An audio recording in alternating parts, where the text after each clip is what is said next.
നമസ്കാരം. വയനാടൻ വർത്തമാനത്തിലേക്ക് എല്ലാ പ്രേക്ഷകർക്കും സ്വാഗതം. 2024 ജൂലൈ 30-നാണ് കേരള മനസാക്ഷിയെ തന്നെ ഞെട്ടിച്ച ചൂരൽമല മുണ്ടക്കൈ ദുരന്തമുണ്ടായത്. ദുരന്തം കഴിഞ്ഞ് 2 വർഷം പിന്നിടുമ്പോൾ ദുരന്തബാധിതരുടെ ഇപ്പോഴത്തെ അവസ്ഥ എന്താണെന്നാണ് പരിശോധിക്കുന്നത്. ടൗൺഷിപ്പിൽ വീടുകൾ നൽകി, മുസ്ലിം ലീഗിന്റെ ഭവന പദ്ധതിയിലും വീടുകൾ നൽകി. ടൗൺഷിപ്പിലെ 2ാം ഘട്ട ഭവന നിർമ്മാണത്തിൽപ്പെട്ടവർക്ക് ഉടൻ വീട് നൽകുമെന്ന് ജില്ലാ ഭരണകൂടം അറിയിച്ചിട്ടുണ്ട്. പക്ഷേ ഇതിലേറ്റവും പ്രധാനപ്പെട്ട വസ്തുത എന്നുള്ളത് ഈ ദുരന്തത്തിൽപ്പെട്ടു, എല്ലാം നഷ്ടപ്പെട്ടു, പക്ഷേ അവർക്ക് വീടില്ല എന്നുള്ളതാണ് ഏറ്റവും പ്രധാനപ്പെട്ട ഒരു വസ്തുത. കാരണം മാനദണ്ഡ പ്രകാരം അവർ പുറത്തായി എന്നുള്ളത് മാത്രമാണ് ഇപ്പോൾ ഇത്രയും ഇതിലും ഇരട്ടി ഏതാണ്ട് 90ഓളം കുടുംബങ്ങൾ ഇത്തരത്തിൽ ഓരോ സർക്കാർ ഓഫീസുകളും കയറിയിറങ്ങുന്നു. ഇവർക്ക് ഇപ്പോൾ സർക്കാർ നൽകുന്ന ആ മാസ വാടക മാത്രമാണ് ഇപ്പോൾ ഈ വാടകയ്ക്ക് താമസിക്കുന്ന ഇവർക്കുള്ള ഏറ്റവും വലിയൊരു അനുഗ്രഹം എന്നുള്ളത്. പക്ഷേ അത് നിർത്തലാക്കി കഴിഞ്ഞാൽ എന്ത് എന്നുള്ളൊരു ചോദ്യമാണ് ഇവരെല്ലാം തന്നെ ഉന്നയിക്കുന്നത്. ഇവർക്കെല്ലാം തന്നെ മാനദണ്ഡ പ്രകാരം വീട് ലഭിക്കാൻ അർഹത ഉള്ളവർ തന്നെയാണ്.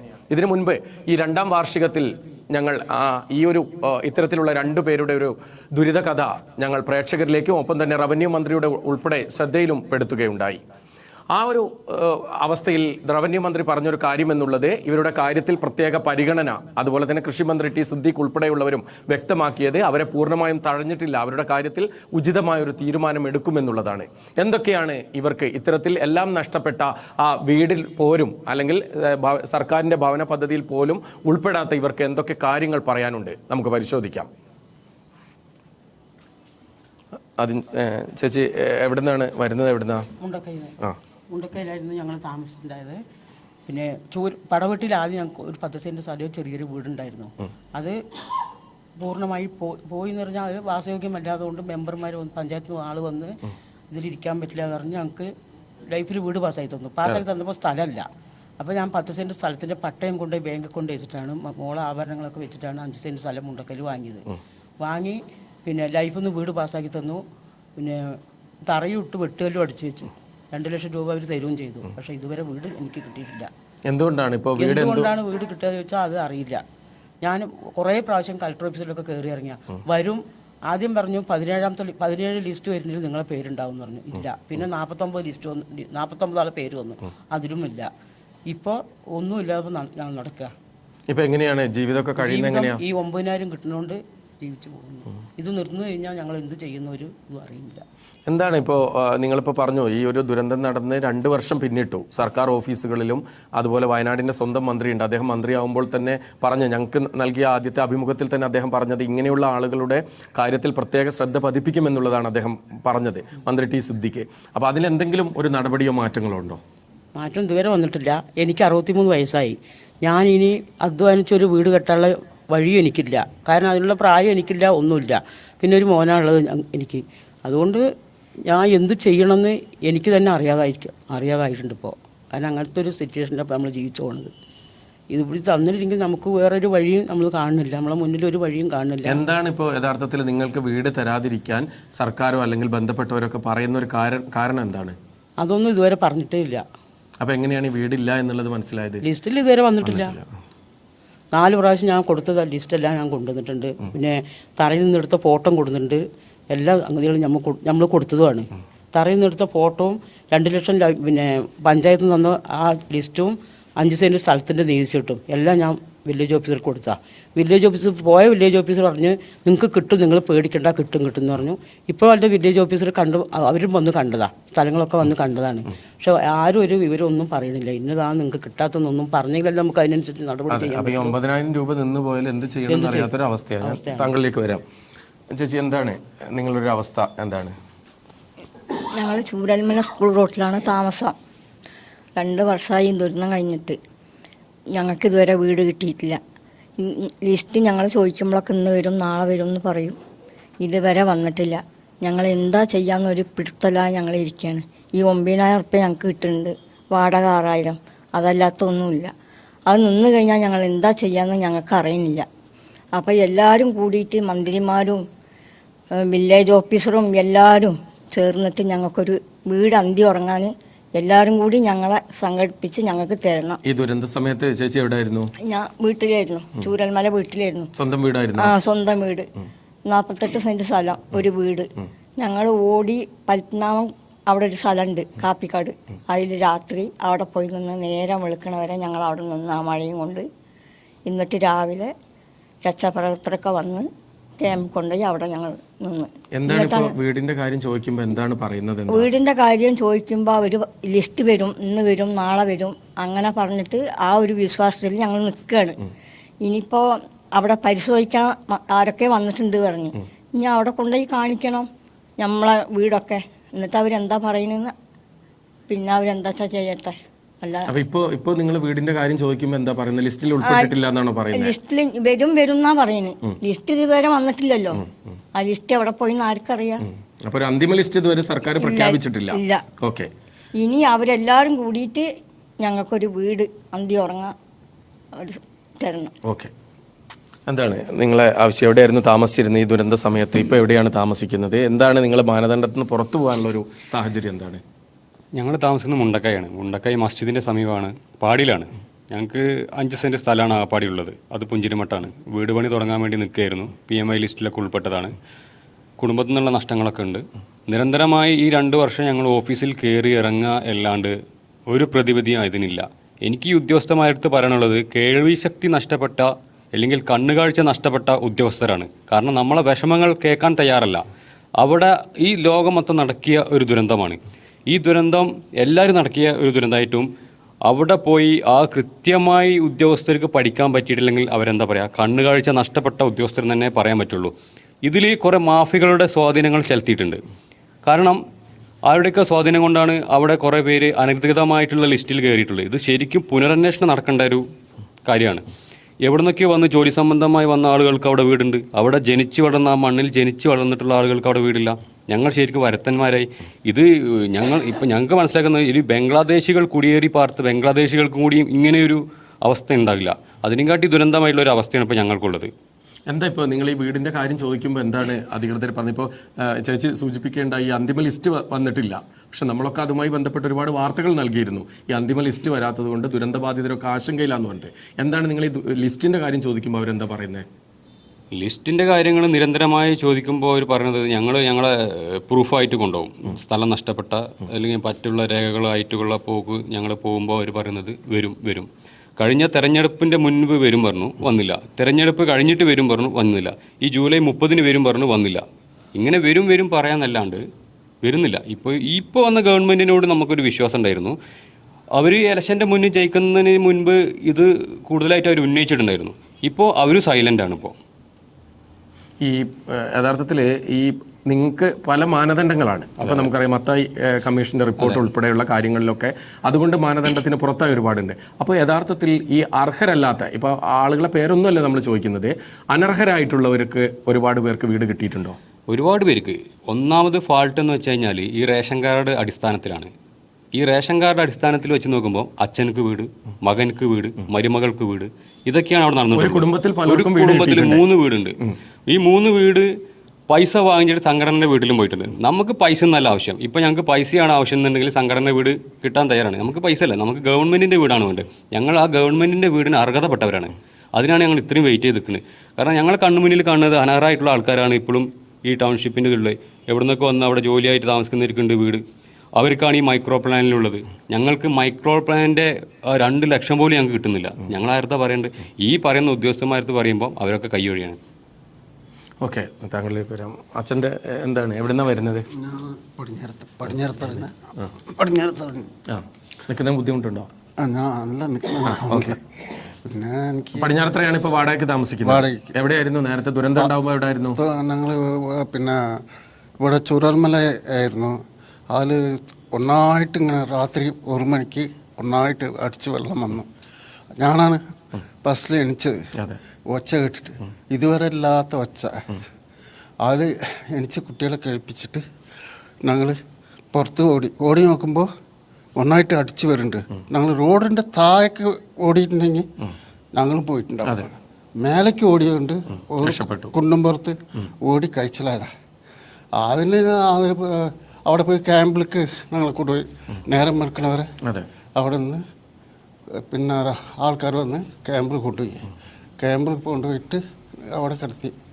പിന്നെ അവിടെ നിന്ന് എനിക്ക് സുഖമില്ലാതെ ക്യാമ്പിൽ എൻ്റെ അനിയനും പോയി രാമസ്വാമി, അനിയനും രാമസ്വാമി.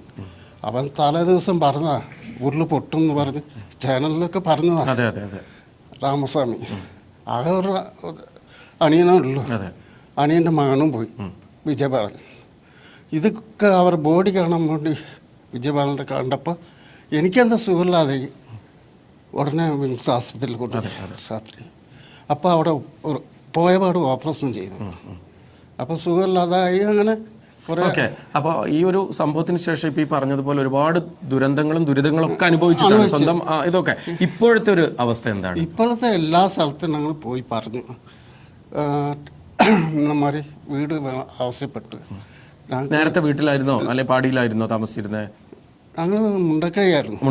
ആ മസ്റ്റൂളിൻ്റെ അടുത്ത് എനിക്ക് അവിടെ ഒരു 20 സെൻറ്റ് സ്ഥലം ഉണ്ട്. അതെ അതെ. അവിടെ നിന്ന് ഞങ്ങൾ പിരിഞ്ഞു വന്നിട്ട് എസ്റ്റേറ്റിൽ നിന്ന് പിരിഞ്ഞു വന്നിട്ട് ഒരു വീട് വെച്ച ചൂരൽമല. ഓക്കെ. അതാണ് ഇപ്പോൾ ഈ ദുരന്തത്തിൽ പോയത്, സ്കൂൾ റോഡിൽ. അപ്പോൾ എന്താണ് ഇപ്പോൾ യഥാർത്ഥത്തിൽ നിങ്ങൾക്കൊരു ഇപ്പോൾ സ്വന്തമായിട്ടുള്ള വീട് നിങ്ങൾ അധ്വാനിച്ചുണ്ടാക്കിയ ഒരു സംഭവമാണ്, അതെല്ലാം പോയി നഷ്ടപ്പെട്ടു. അപ്പോൾ എന്താണ് ഇപ്പോൾ നിങ്ങൾക്കൊരു വീട് ടൗൺഷിപ്പിൽ ലഭിക്കുന്നതിന് തടസ്സമായിട്ടുള്ളത്? തടസ്സം വന്നത് കുറച്ച് ഞങ്ങളെ വീടിൻ്റെ കുറച്ച് താഴെയാണ് ഒരു കല്ലിട്ടത്. ഈ എന്താ ഇതിൻ്റെ കല്ലിട്ടത്, അത് പുറത്ത് ആയതുകൊണ്ട് ഞങ്ങൾക്ക് കിട്ടിയില്ല. ആ ഒരു അത് മാത്രമാണ് ദുരന്തത്തിൽ നിങ്ങൾ പെട്ടു, ഓടി രക്ഷപ്പെട്ടു. അതിനുശേഷം ഒരുപാട് ബുദ്ധിമുട്ടുകൾ അനുഭവിച്ചു, അധ്വാനിച്ചുണ്ടാക്കിയ സ്ഥലം പോയി, വീട് പോയി, എല്ലാം പോയി. പക്ഷെ ലിസ്റ്റിൽ നിങ്ങൾ പുറത്ത്. എല്ലാ സ്ഥലത്തും ഞങ്ങൾ പറഞ്ഞു, എല്ലാം പോയി പറഞ്ഞ് എവിടെയും കിട്ടിയില്ല. അപ്പം എന്താക്കി ഞങ്ങൾ ഉണ്ടായിരിക്കുന്നുണ്ട്, പോയ സ്ഥലത്തൊക്കെ ലിസ്റ്റിലും ഇല്ല. എന്താ ചെയ്യുക, ഒരു വീട് കിട്ടണമല്ലോ. എനിക്ക് എൻ്റെ പേരമക്കളെല്ലാവരും വരും. നമ്മളൊരു തറവാട് ഒരു വീട് അതിപ്പോൾ നമ്മൾക്ക് വീട് കിട്ടാതെ പറ്റില്ലല്ലോ. അപ്പോൾ ഒരു വീട് കിട്ടിയ സർക്കാർ കൊടുക്കുകയാണെങ്കിൽ വളരെ നന്ദിയായിരുന്നു. എന്താണ് നിങ്ങളൊരു അവസ്ഥ എന്താണ്? നേരത്തെ ഈ ഒരു സംഭവം നടക്കുമ്പോൾ എവിടെയായിരുന്നു? സ്കൂൾ റോഡിലായിരുന്നു ഞാൻ. പിന്നെ ഞാൻ കഴിഞ്ഞ ആഴ്ച ഇതും ആവശ്യമായി വന്നിരുന്നല്ലോ, വന്ന് കാര്യങ്ങളൊക്കെ പറഞ്ഞതാണ്. പക്ഷെ ഞാൻ വീണ്ടും ഈ ചാനലിൻ്റെ മുന്നിൽ വരാനുള്ളൊരു കാരണം നമ്മളെ ADM ആണ്. ADM എന്താണെന്ന് വെച്ചാൽ, പിന്നെ ഞങ്ങൾ ഈ ഫസ്റ്റ് പ്രളയമൊക്കെ കഴിഞ്ഞ് ഞങ്ങൾ താമസമൊക്കെ തുടങ്ങിയതിൻ്റെ ശേഷം നമുക്ക് ഹിയറിങ് നടക്കുമല്ലോ, വീട് നഷ്ടപ്പെട്ട അതൊക്കെ ചോദിച്ച് വിളിച്ച് ഞങ്ങൾ ഹിയറിങ്ങിന് കയറി. വൈകുന്നേരം ആയിക്കണേ, രാത്രി നോമ്പ് സമയമാണ്. പിന്നെ ആ സമയത്ത് ഞങ്ങൾ ഹിയറിങ് നടക്കുമ്പോൾ നമുക്കൊരു ഉദ്യോഗസ്ഥൻ ഫില്ല് ചെയ്ത് തരുന്നുണ്ട്. നമ്മളെ കാര്യങ്ങളൊക്കെ അന്വേഷിച്ച് ഫില്ല് ചെയ്ത് തരുന്ന സമയത്ത് ആ ADM അതിൻ്റെ മുകളിൽ നിന്ന് ഇറങ്ങി ഓടി വന്നിട്ട് ഇവരെ കാര്യം ഞാൻ ഡീൽ ചെയ്തോളാർന്ന് ആ പേന് വേണ്ടിയിട്ട് ഞങ്ങളെ കാര്യം അത് കുറച്ച് എന്തോന്ന് പറഞ്ഞിട്ട് അത് ആ പേന മേടിച്ച് അതാണ് നമുക്ക് ആ സമയത്ത് ചെയ്തത്. അതിലിന്റെ വാപ്പാന്റെ റേഷൻ കാർഡ് ദേവകി മാഡം, ആ സ്ത്രീയാണ് ഇത്രയും ഈ പെരുവയിലാക്കിയത് അവരാണ്. അങ്ങനെ തന്നെ പറയാം. നിങ്ങൾക്കിപ്പോൾ പറയുകയാണെങ്കിൽ അങ്ങനെ അവരെ പേരെടുത്ത് പറയുന്നതുകൊണ്ട് ഞാൻ ചോദിക്കുകയാണ്, എന്തെങ്കിലും പേഴ്സണലായിട്ട് മുമ്പ് നിങ്ങൾ പ്രശ്നങ്ങളോ ഒന്നുമില്ല? ഒരു പ്രശ്നമില്ല. അതിൻ്റെ അടുത്ത് നമ്മൾ വീടിന്റെ ആവശ്യം പറഞ്ഞു പോയപ്പോൾ ഫസ്റ്റ് തന്നെ എന്നോട് പറഞ്ഞത്, ഈ വീടിന് പിന്നെ നിങ്ങൾക്ക് എങ്ങനെ വീട് ഇട്ടാനാ, ഞങ്ങൾ തറവാട്ടിൽ നിന്ന് ഇത്രയും പേര് പോയാൽ അതിനൊരു വീട് ആങ്ങളുടെ മോനിക്കാണ്, പിന്നെ ആ സ്വത്തും മുതലൊക്കെ അവൻ്റെ ആണ്, ആയിക്കോട്ടെ അതിനൊന്നും പ്രശ്നമില്ല, കുട്ടിക്ക് കൊടുത്തോട്ടെ, എൻ്റെ ആങ്ങളുടെ മോനാണ്. ആ വീടിനാണ് ഇപ്പം ഞാൻ നടന്നതെന്ന് പറഞ്ഞിട്ടുള്ള ഒരു ഇതാണ് അത് അവിടെ വെച്ചിട്ടുള്ളത്. ഞങ്ങൾ കൊടുത്ത രേഖകളൊന്നും പിന്നെ അതിനെ പറ്റിയൊരു പിന്നെ മറുപടി ഞങ്ങൾക്ക് കിട്ടിയിട്ടില്ല. എത്ര പേരാണ് നിങ്ങളെ? 11 പേര് ജീവൻ നഷ്ടമായത്, മോനടക്കം. മോനും 10 പേര്. അനിയത്തിൻ്റെ കുടുംബം പാപ്പാനൊക്കെ തറവാട്ടിലായിരുന്നു, അവിടെ നിന്നാണ് എല്ലാവരും മരിച്ചത്. അപ്പൊ ഇപ്പൊ നിങ്ങൾ പിന്നെ ഈ വീടിന് വേണ്ടി ചോദിക്കുമ്പോൾ എന്താ പറയുന്നത്? എന്താ അപ്പോൾ ഞാൻ ഇതുവരെ പിന്നെ എനിക്ക് വീടിന്റെ ആവശ്യത്തിന് ഇപ്പോൾ നമ്മളെ കലക്ടറും പറഞ്ഞു അങ്ങനെ എൻ്റെ ഒരു കുടുംബത്തിലെ ഒരാളോട് പറഞ്ഞെന്ന്, അവർ ആ മോന്റെ വീട് തട്ടിയെടുക്കാനാണ് നടന്നത്, അവർക്ക് വീടിനായിട്ട് അവർ വന്നിട്ടില്ല. ഇഷ്ടംപോലെ പരാതി നമ്മൾ കൊടുത്തത്. അത് അവരെവിടെ നിങ്ങളെ സ്വന്തം മോനാണ്? 25 വയസ്സുള്ള എന്റെ മോനാണ്. പിന്നെ എങ്ങനെ വീട് തട്ടിയെടുക്കുക? സ്വന്തം മോന? ആ മോനല്ല, ആങ്ങളുടെ ഒരു മോനുണ്ട് ഇതില്, അനിയത്തിന്റെ ഒരു മോളുണ്ട്. അത് പിന്നെ വേറെ കുടുംബ പെൺകുട്ടിയൊക്കെ ഒരവകാശം ഇല്ല എന്നാണ് ഇപ്പോൾ ADM നമ്മളത് പറയുന്നത്. നിങ്ങൾക്ക് ഒന്നും കിട്ടൂല, അപ്പാൻ്റെതായിട്ടുള്ള ഒരവകാശത്തിനും പെൺകുട്ടികളെ കല്യാണം കഴിച്ചു കൊടുത്താൽ വലിയ തെറ്റാണെന്ന് അവർ പറയും. അവർക്കിപ്പോൾ ഒന്നുമില്ല, അവർ പെരുവായി കിടക്കണം. ഞാനിപ്പോൾ ഒരു തീരുമാനിച്ചിട്ടുണ്ട്. ഞങ്ങൾ 3 പെൺമക്കളുണ്ട്, നമുക്ക് ഈ ലിസ്റ്റിൽ വന്നിട്ടില്ലേ. ഇപ്പോൾ നമ്മളെ മന്ത്രിയൊക്കെ നോക്കി നമുക്ക് വീട് തരികയാണെങ്കിൽ ഓക്കെ, അത് കുഴപ്പമില്ല. ഞങ്ങൾ ഇപ്പാൻ്റെ സ്ഥലമുണ്ട്, ആ പള്ളീൻ്റെ മുന്നിലാണ്. സ്ഥലമായിട്ടല്ല, മണ്ണാണ്. നമ്മളവിടെ പോയി ഒരു ഷെഡ് വെച്ചിരിക്കാനുള്ള തീരുമാനം 3 പെൺമക്കളും അങ്ങനെ ചെയ്യും. അപ്പോൾ ഒരു തീരുമാനം ആകുമല്ലോ. ഇപ്പോൾ പിന്നെ സർവേ നടക്കുന്നുണ്ടല്ലോ, അതിൽ നമ്മൾ ലിസ്റ്റിൽ പേരുണ്ടോയെന്നൊന്നും അറിയില്ല. അതും കൂടി അറിഞ്ഞാൽ നമുക്ക് നാളെ സർവേ സ്കൂൾ റോട്ടിൽ നാളെയാണ്. അപ്പോൾ അവിടെ പോയിട്ട് ലിസ്റ്റിൽ പേരുണ്ടോ നോക്കി ബാക്കിയുള്ള കാര്യങ്ങളൊക്കെ തീരുമാനിക്കണം. ഓക്കെ ഓക്കെ, ചേട്ടൻ്റെ ഇതെന്തായിരുന്നു? എവിടെയാണ് സ്ഥലം? എവിടെയാണ്? എൻ്റെ പേര് ചന്ദ്രനാണ്. എനിക്ക് 69 വയസ്സായി.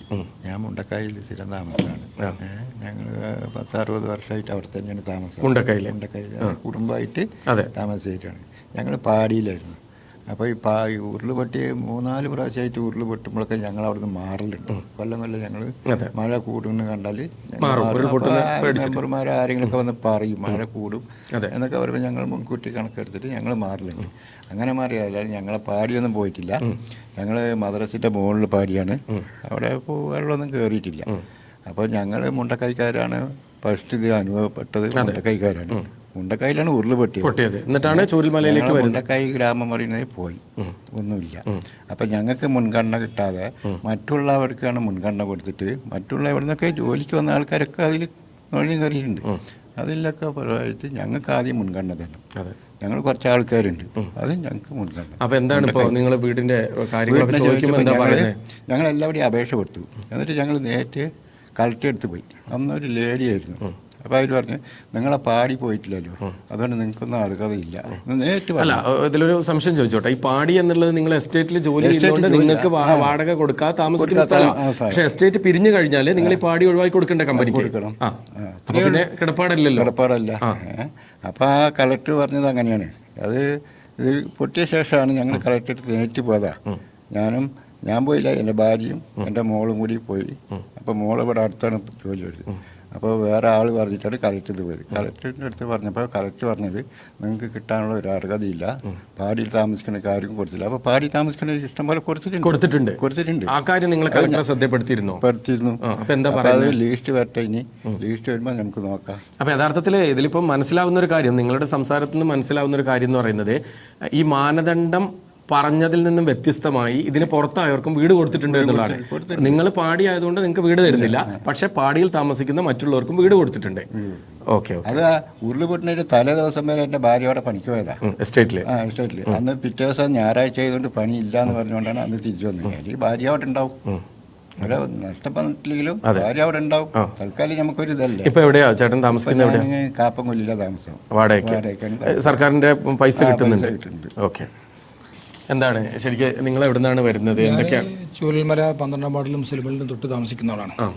അപ്പോൾ അന്ന് സംഭവത്തിൻ്റെ അന്ന് രാത്രി ഒച്ചപ്പാട് കിട്ടി എണീറ്റാണ്. അപ്പോൾ വീടിനകത്ത് ഫുള്ളായിട്ട് കല്ലും മരങ്ങളും വന്ന അടിയാണ്. അത് മുറ്റത്തേക്ക് ചാടി പോകണമെങ്കിൽ ഒലിച്ചു പോയിട്ടുണ്ടാകും. അടുക്കള ഭാഗത്തേക്ക് ചാടിയിട്ടുണ്ട്, ഒലിച്ചു പോയിട്ട് ഏകദേശം രക്ഷപ്പെട്ട ഭാഗ്യത്തിന്. കംപ്ലീറ്റ് മരങ്ങളും വന്ന് അടിഞ്ഞടിക്കണം. ഇപ്പോഴും അവിടെ ഡമ്പായി കിടക്കുന്നുണ്ട്. ഇപ്പോഴും വന്നാൽ കാണാമായിരിക്കും. അപ്പോൾ ഇതുവരെ നീക്കം ചെയ്തിട്ടില്ല. അവിടെ തന്നെ മുറിച്ചിട്ടിട്ടുണ്ട് ഫുള്ളായിട്ട്. പിന്നെ കംപ്ലീറ്റ് വേസ്റ്റുകൾ കംപ്ലീറ്റ് വന്ന് അടഞ്ഞിട്ടുണ്ട്.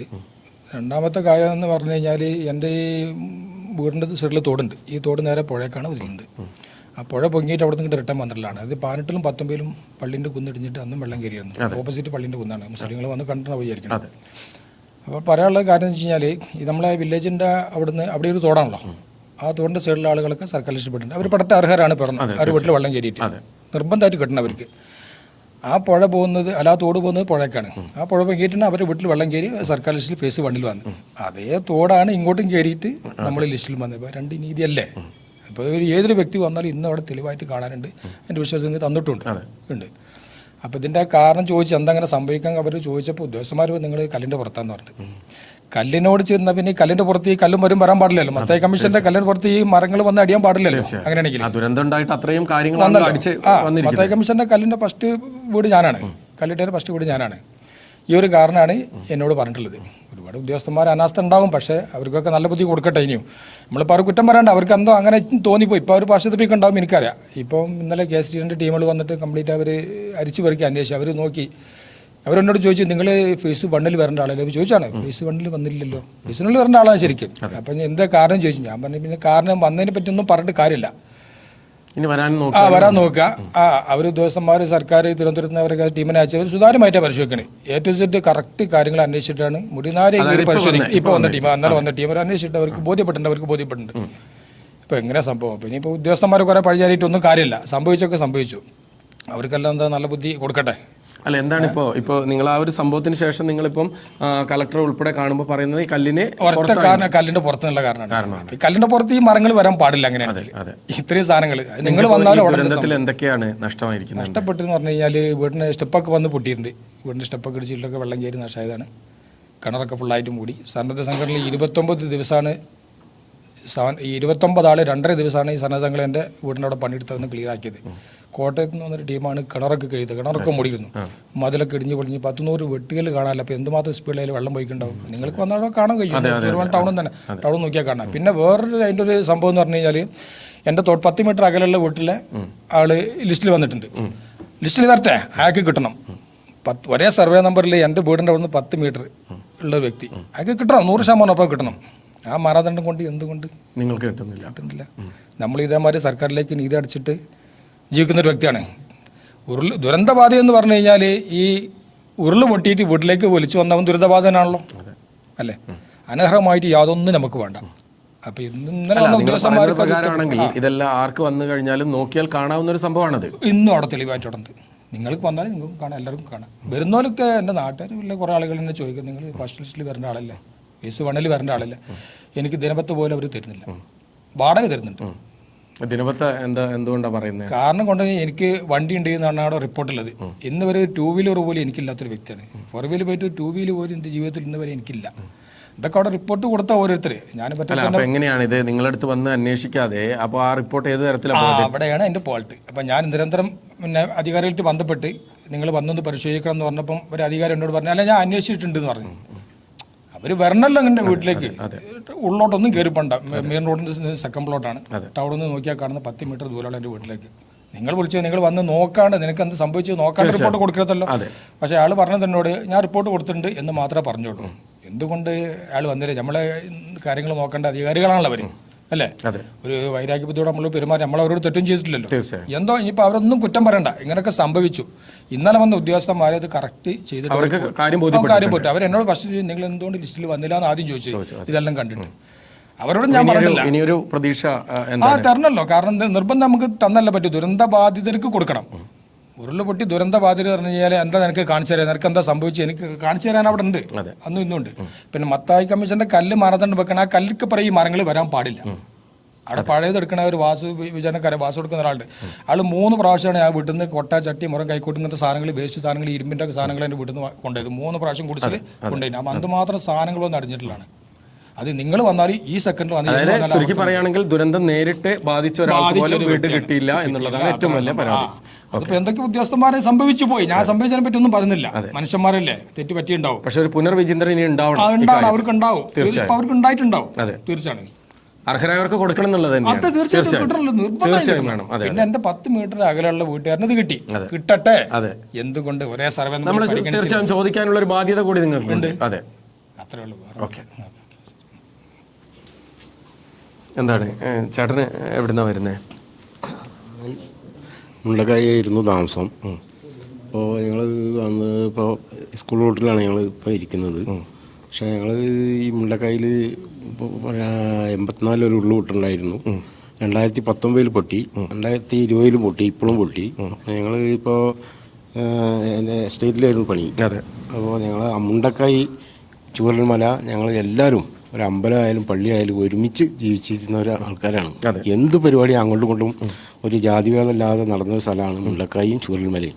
ഒരു സുഖമില്ലാതെ വന്നാലും രോഗികളായാലും മരണപ്പെട്ടാലും അവർക്ക് സഹായിക്കാനുള്ള ഒരു വ്യക്തിയാണ് ഞങ്ങൾ. അതേപോലെ ഞങ്ങളിപ്പോൾ 84 ഉരുള് പൊട്ടി 2019 പൊട്ടിയപ്പോഴാണ് ഞങ്ങൾ മേപ്പാടി ഒരു വർഷം താമസിച്ച് അവിടെ 8-ാം നമ്പർ പറയുന്ന സ്ഥലത്തൊരു പാലമൊക്കെ പോയിട്ടുണ്ടായിരുന്നു. അതിൽ ഞങ്ങൾ ആകെ ഒരു വിഷമത്തിലാണ്. അപ്പോൾ ഇപ്പോൾ ഞങ്ങൾക്ക് ഈ ടൗൺഷിപ്പിലൊരു വീട് കിട്ടണം, ഈ ഒരുമിച്ച് മരിക്കാനും ഒരുമിച്ച് ജീവിക്കാനുള്ള മുണ്ടക്കായും ചൂരൽമല ഞങ്ങൾ എങ്ങനെ കഴിഞ്ഞു അതേപോലെ ഇവിടെയും ടൗൺഷിപ്പിൽ ഞങ്ങൾക്ക് ഒരു വീട് കിട്ടണം എന്നാണ് ഞങ്ങൾ അഭ്യർത്ഥിക്കുന്നത്. എന്താണ് നിങ്ങൾക്ക് ഇതിൽ പുറത്തു പോകാനുള്ളൊരു മാനദണ്ഡമായിട്ട് എന്താ പറഞ്ഞത്? മാനദണ്ഡം എന്ന് പറഞ്ഞപ്പോൾ നമ്മൾ ഇതേപോലെ ലിസ്റ്റ് വരും ഇതേപോലെ എല്ലാവരും പറഞ്ഞ പോലെ വരും എന്ന് പറയുന്നുണ്ട്. ഇതുവരെ നമ്മളെ ലിസ്റ്റിൽ വിളിച്ചിട്ടില്ല. സംഘടനകൾ കുറേ വീട് കുറേ ആൾക്കാർ വിളിച്ച് ഞങ്ങളെ അടുത്തുള്ളവർക്കൊക്കെ കൊടുത്തിട്ടുണ്ട്, ഞങ്ങൾക്കൊന്നും കിട്ടിയിട്ടില്ല. ഇതുവരെ ഞങ്ങളെ ലീസ്റ്റിൽ ആരും വിളിച്ചിട്ടുമില്ല. ചേട്ടൻ ഇപ്പോൾ എവിടെ താമസിക്കുന്നത്? ഇപ്പോൾ ഞങ്ങൾ മേപ്പാടി മുക്കൽപീടിയ വാടകയ്ക്കാണ് താമസിക്കുന്നത്. വാടകയും കിട്ടുന്നുണ്ട്, ബത്തയും കിട്ടുന്നുണ്ട്. അതുകൊണ്ടാണ് ഞങ്ങളിപ്പോൾ ഇതായി പോകുന്നത്. നേരത്തെ എവിടെയായിരുന്നു താമസിച്ചിരുന്നത്? ആദ്യം ഞങ്ങൾ ഫസ്റ്റ് ഞാൻ ജനിച്ചതന്നെ മുണ്ടക്കൈയായിരുന്നു. ഇപ്പോൾ ഇവിടെ ഈ സ്കൂൾ റോഡിൽ വന്നിട്ട് ഇപ്പോൾ 12 വർഷമായി. സ്വന്തമായി വീടൊക്കെ ഉണ്ടായിരുന്നു? ആ, വീടൊക്കെ ഉണ്ട്. അത് മൊത്തം പൂർണ്ണമായിട്ടും നശിച്ചു? ഇല്ലല്ല, പൂർണ്ണമായിട്ട് ഇല്ല. അതിൻ്റെ താഴെ മത്തായി കല്ലിട്ടില്ലേ, അതിൻ്റെ കുറച്ച് മേലെയാണ്. പക്ഷേ ഇപ്പോൾ താമസിക്കാൻ പറ്റാത്ത അവസ്ഥയാണ്. അതാണ്. അവിടെ ആരും ഇപ്പോൾ ഞങ്ങൾ പറഞ്ഞില്ലേ, തൊഴിലുറപ്പിൻ്റെ ഞങ്ങൾ പണിക്ക് പോയിരുന്നു. ഞങ്ങളുടെ കൂട്ടത്തിൽ ഈ ഓണായാലും പിന്നെ നിബിദിനായാലും ഭയങ്കര ഒരു സെറ്റപ്പായി നടന്ന് ഓണസദ്യയൊക്കെ ഉണ്ടാക്കുന്ന ആളായിരുന്നു ഞാൻ. അപ്പോൾ ആ പോയ ആൾ നമ്മളുള്ള ആൾക്കാർ മൊത്തം അവിടുന്ന് മരണപ്പെട്ടിട്ടുണ്ട്. ഞങ്ങൾ തൊഴിലുറപ്പിൻ്റെ പണിക്ക് പോയ ആൾക്കാർ മൊത്തം പോയി, ADS അടക്കം പോയിട്ടുണ്ട്.